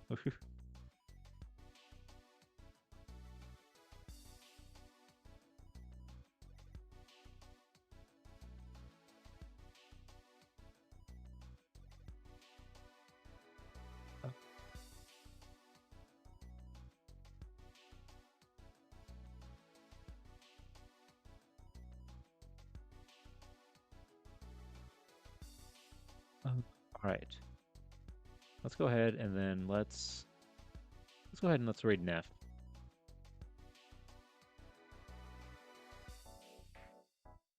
All right. So we'll go ahead and we'll raid Neff here.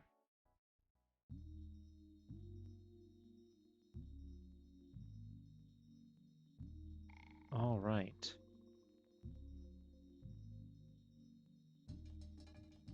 Let me go ahead and get the raid message going.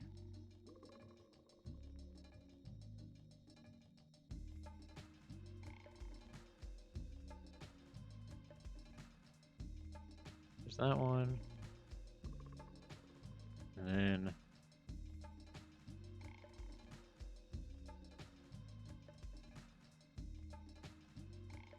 then that one. All right, but yeah, that's going to do it for today, folks. Thank you guys so much for being here. We found some really cool stuff today. Let's see. Yeah, I'll see you guys on Wednesday at 6:30 p.m. Eastern Standard Time. We'll be continuing our journey of researching everybody in this photo. But yeah, hope you guys all have a good day or night wherever you are, and I'll see you guys on Wednesday. All right, have a good night, everybody. Take care.